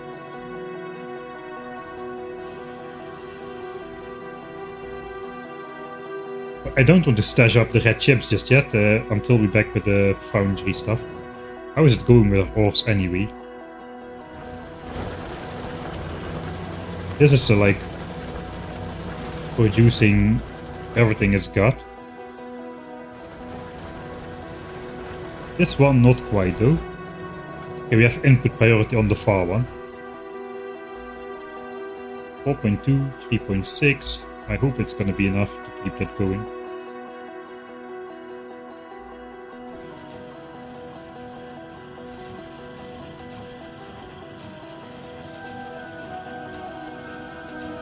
I have only productivity tier 2, the other ones not yet. I would love to get quality tier 2. If it was 200k like the other ones, I would have prioritized getting quality, but it's 500k, which means it's 9 hours of deviation research.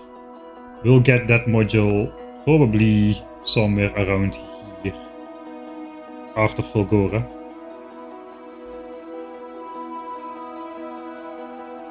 Nine hours, man. Yeah, I don't know which order. This together is almost 1 million, so that's like 16 hours to unlock all the other tier 2 modules. We need that for the science packs, to set up the science packs. Do we though? Maybe I should consider trying to build Mark 1 module setups. I mean, the quality module Mark 2 is twice as good as the Mark 1, but these are just like 50% better.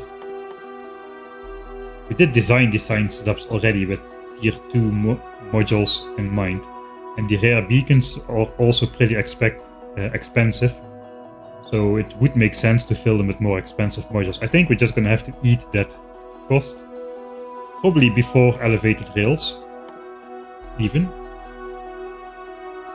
We're gonna have plenty to do with rebuilding Nauvis though, so we will bump these modules first to rebuild Nauvis properly.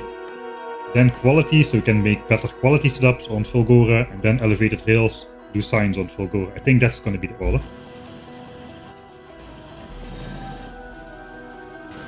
Here we go. And another all blue chips gone. Oh man.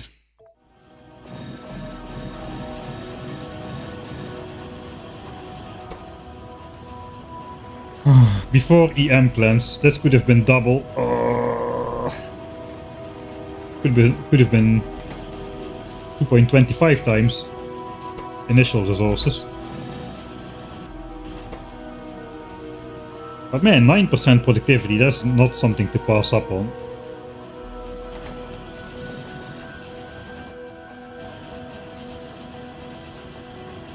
Current airtime. This is pretty precise, 3 hours and 16 minutes.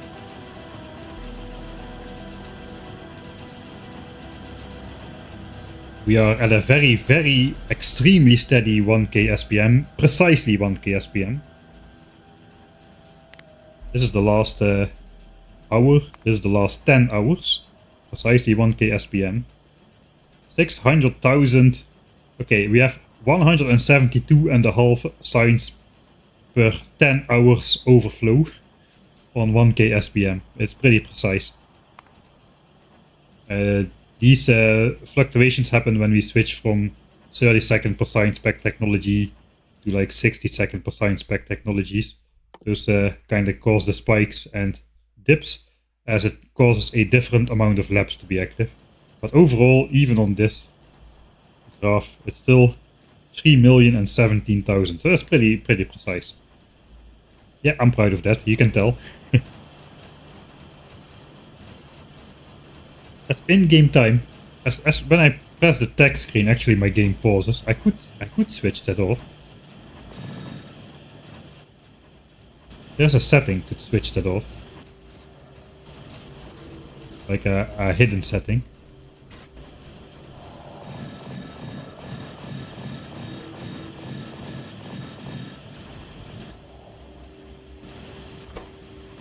I just gonna stand here until these are complete? I don't know. What else is there to do? We are doing the rare productivity 2 for melting ore. Yeah, I'm not really sure what else we should be doing. Should we be making even more beacons? If we're gonna be needing more rare beacons. I mean, beacons can be made into an EM plant as well, so maybe I already made too many. Yeah, maybe that was kind of dumb. That could have been 1.5 times more beacon for the same ingredients. But I did not use... we won't have EM plants though when we need to rebuild Nauvis for the first time. This was like 100 beacons. We're gonna need more beacons for some other stuff as well. But yeah, this is like 1,000 beacons, so... this is not my brightest moment, I think. Should have waited on that. So no, I'm not going to produce more beacons until I know exactly how many I need, and then we'll just make those on the spot. So we are not going to prepare those. These are done.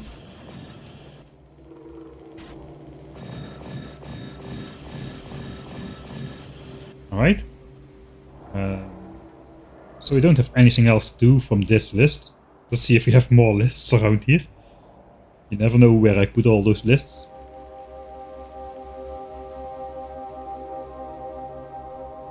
There are no lists here. Let's see, 273 hours and 45 minutes. What was the prediction? 274 hours. Okay, that's gonna match up exactly. Leave Volgora 17 hours later, that's the goal.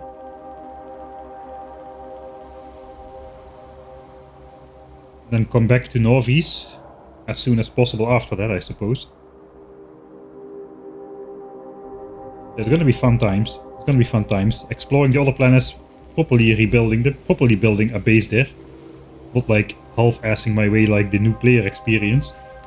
Because you don't need that much science. I don't know, you need a lot of science in normal settings as well, right? I think it's gonna feel not that way anymore though, if with the very next game of Factorio I'll play, I'm just gonna breeze through that at 7 science per minute and think I'm so fast. It's gonna be really weird. Alright. Oh, that cost everything, man. 28 rare productivity modules. But we've got those for the ore smelteries. Let's put them in a prominently visible space, like here. Alright, so we don't need to make those anymore. Time saved. How is it going with these silos? Are we done?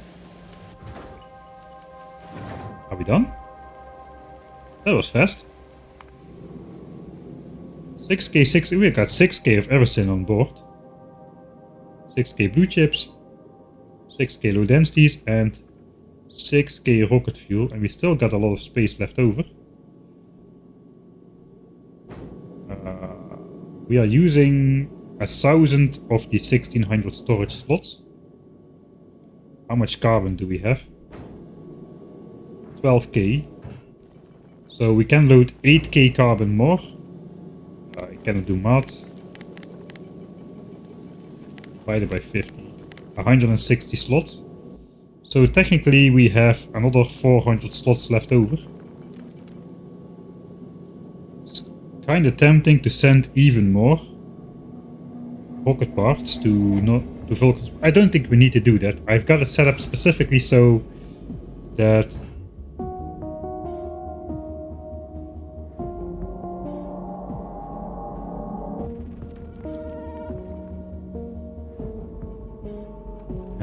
the amount of calcite exactly will match the amount of rocket parts.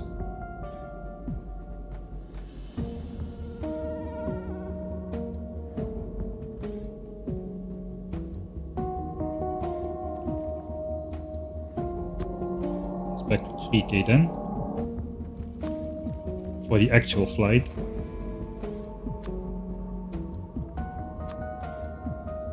I think 3k is not a bad number.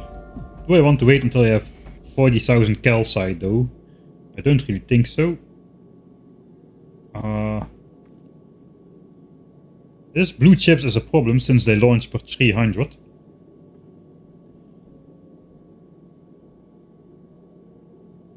I'm gonna need 40 to make a rocket. So that's 3000. How many rockets is that gonna give me?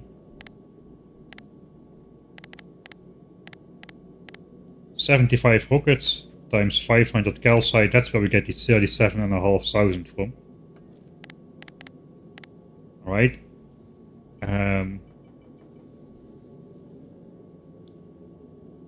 These launch per 200. So as long as we're even on those, that's fine.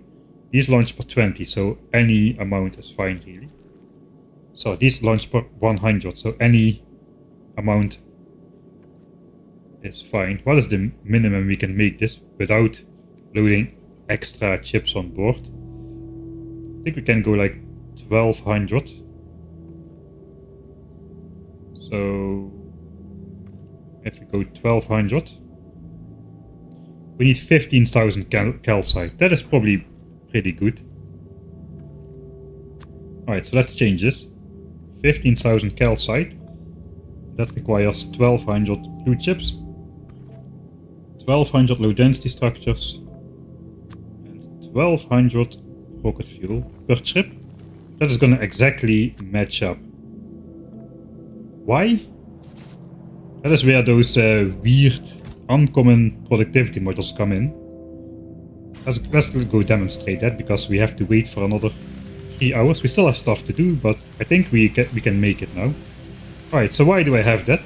Well, look at this rocket silo. It has a productivity bonus of 24% with the uncommon, or sorry, with the rare Mark 1 productivity modules in there.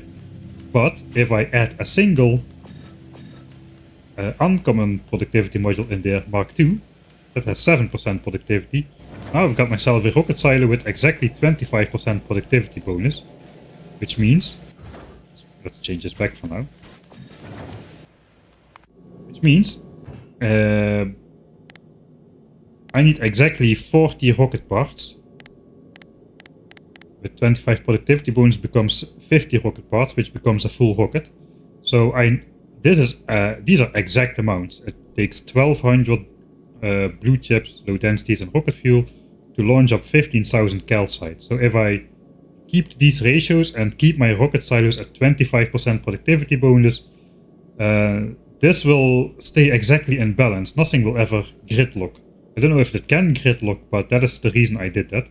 So I'm not just amassing too many stuff on Vulcanus. This is exact balance.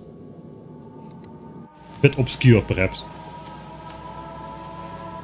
Right, yeah, I think we can send up some other stuff then. Let's switch off the automatic requests for... Let's keep like... we'll keep 4 on automatic requests. No, we'll switch them all off. We have a lot to send up still. We're gonna send it up manually. I gotta make sure those are in the list to send up. The only thing we don't have over here yet is the engines of the uncommon and rare variant. Let's go grab those. They might be ready already.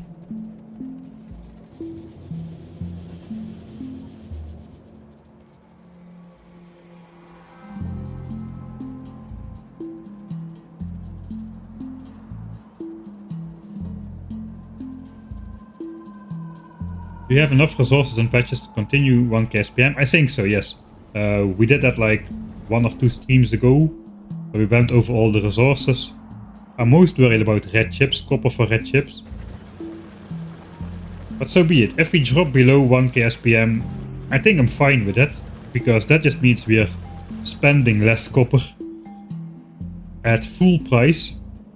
No, the furnaces, they make 1 ore into 1 copper plate. The foundries make 1 copper ore into 2.25 plates, or even 4.5 plates worth if you make it immediately into copper cable.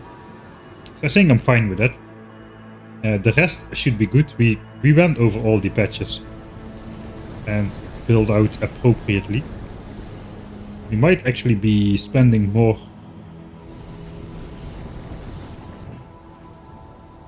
I think we're spending more now, since we are doing rocket fuel.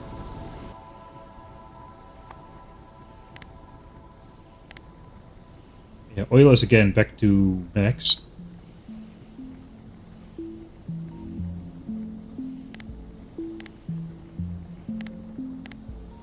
Petroleum gas. I guess we're not cracking the oil beyond light oil much anymore, because we're making rocket fuel, so everything has switched on again. That's fine, it's only temporary. We were here for the engines, I almost forgot. How far are these? They still have a little bit to go. Dang it, I wanted to know how many results I got. It's like... might not happen.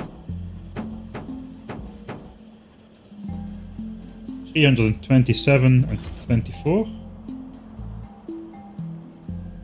We are a bit short on the rare ones. We're almost there on the uncommon ones though. We're pretty far into the process now. Like less than a quarter left to go.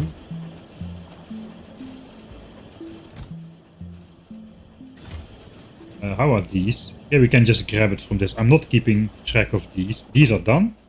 With the extra rare productivity modules, let's bring those back to Purple Science, where we stole them from. That is our rare engines. 500 need a lot of those actually. 2000 I think. We don't have those yet. We almost have those, man. 1955. I think I have a couple more laying around up there.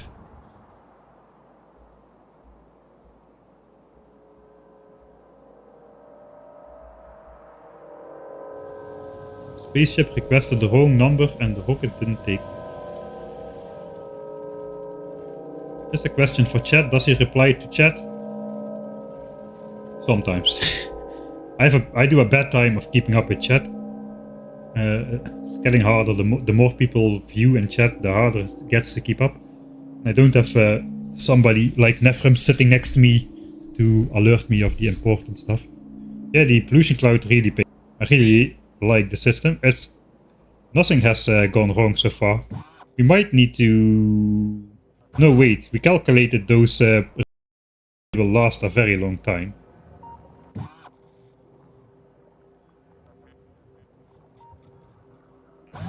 Can we see something? Kills. Biter kills. We have been killing biters in our biter zoo for about 18 hours now.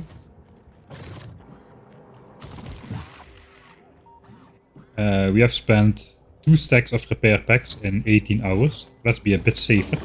Let's say 2 stacks of repair packs in 15 hours. There's a little bit more even. So let's say like, let's be even safer. 7 hours per stack. That's 49 hours. So basically let's say 50. 50 hours to consume all repair packs in a single roboport. That should last until we ready to depart to Vulcanus, to Vulgora. We should be able to go to Vulcanus, do all of our business there, come back, rebuild the base, prepare for takeoff to Vulgora, probably even go to Vulgora, do our stuff there, come back with some modules or something, and only then this will start running low. I think we're gonna be good. More regular engines. Let's see. Do I have the 2K? I'm 45 engines short. Okay, we're gonna make another trip down there then. Probably by now. Those are ready. 500 for here. We can make more bot frames out of those. This goes back in purple signs before I forget. Suppose if we need more, we do have 20 purple science assemblers with 40 of those modules.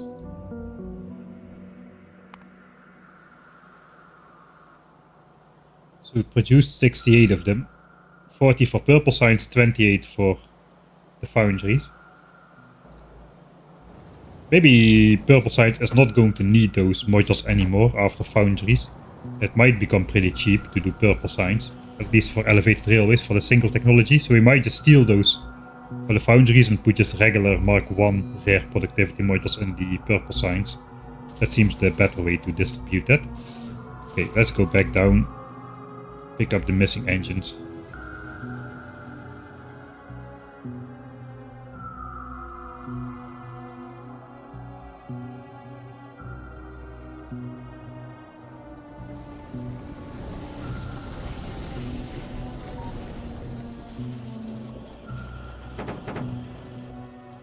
Alright, that's enough.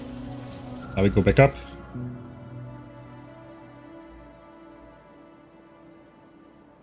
Switch completely died. F. Lots of hiccups. Oh no.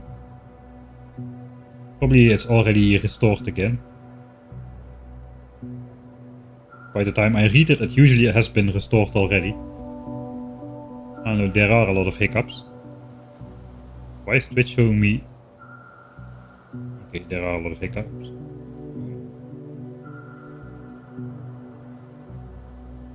30 kilobit a second upload speed, that is not great. Now it goes back to 6 megabits. Now it falls again. Okay, looks like we're gonna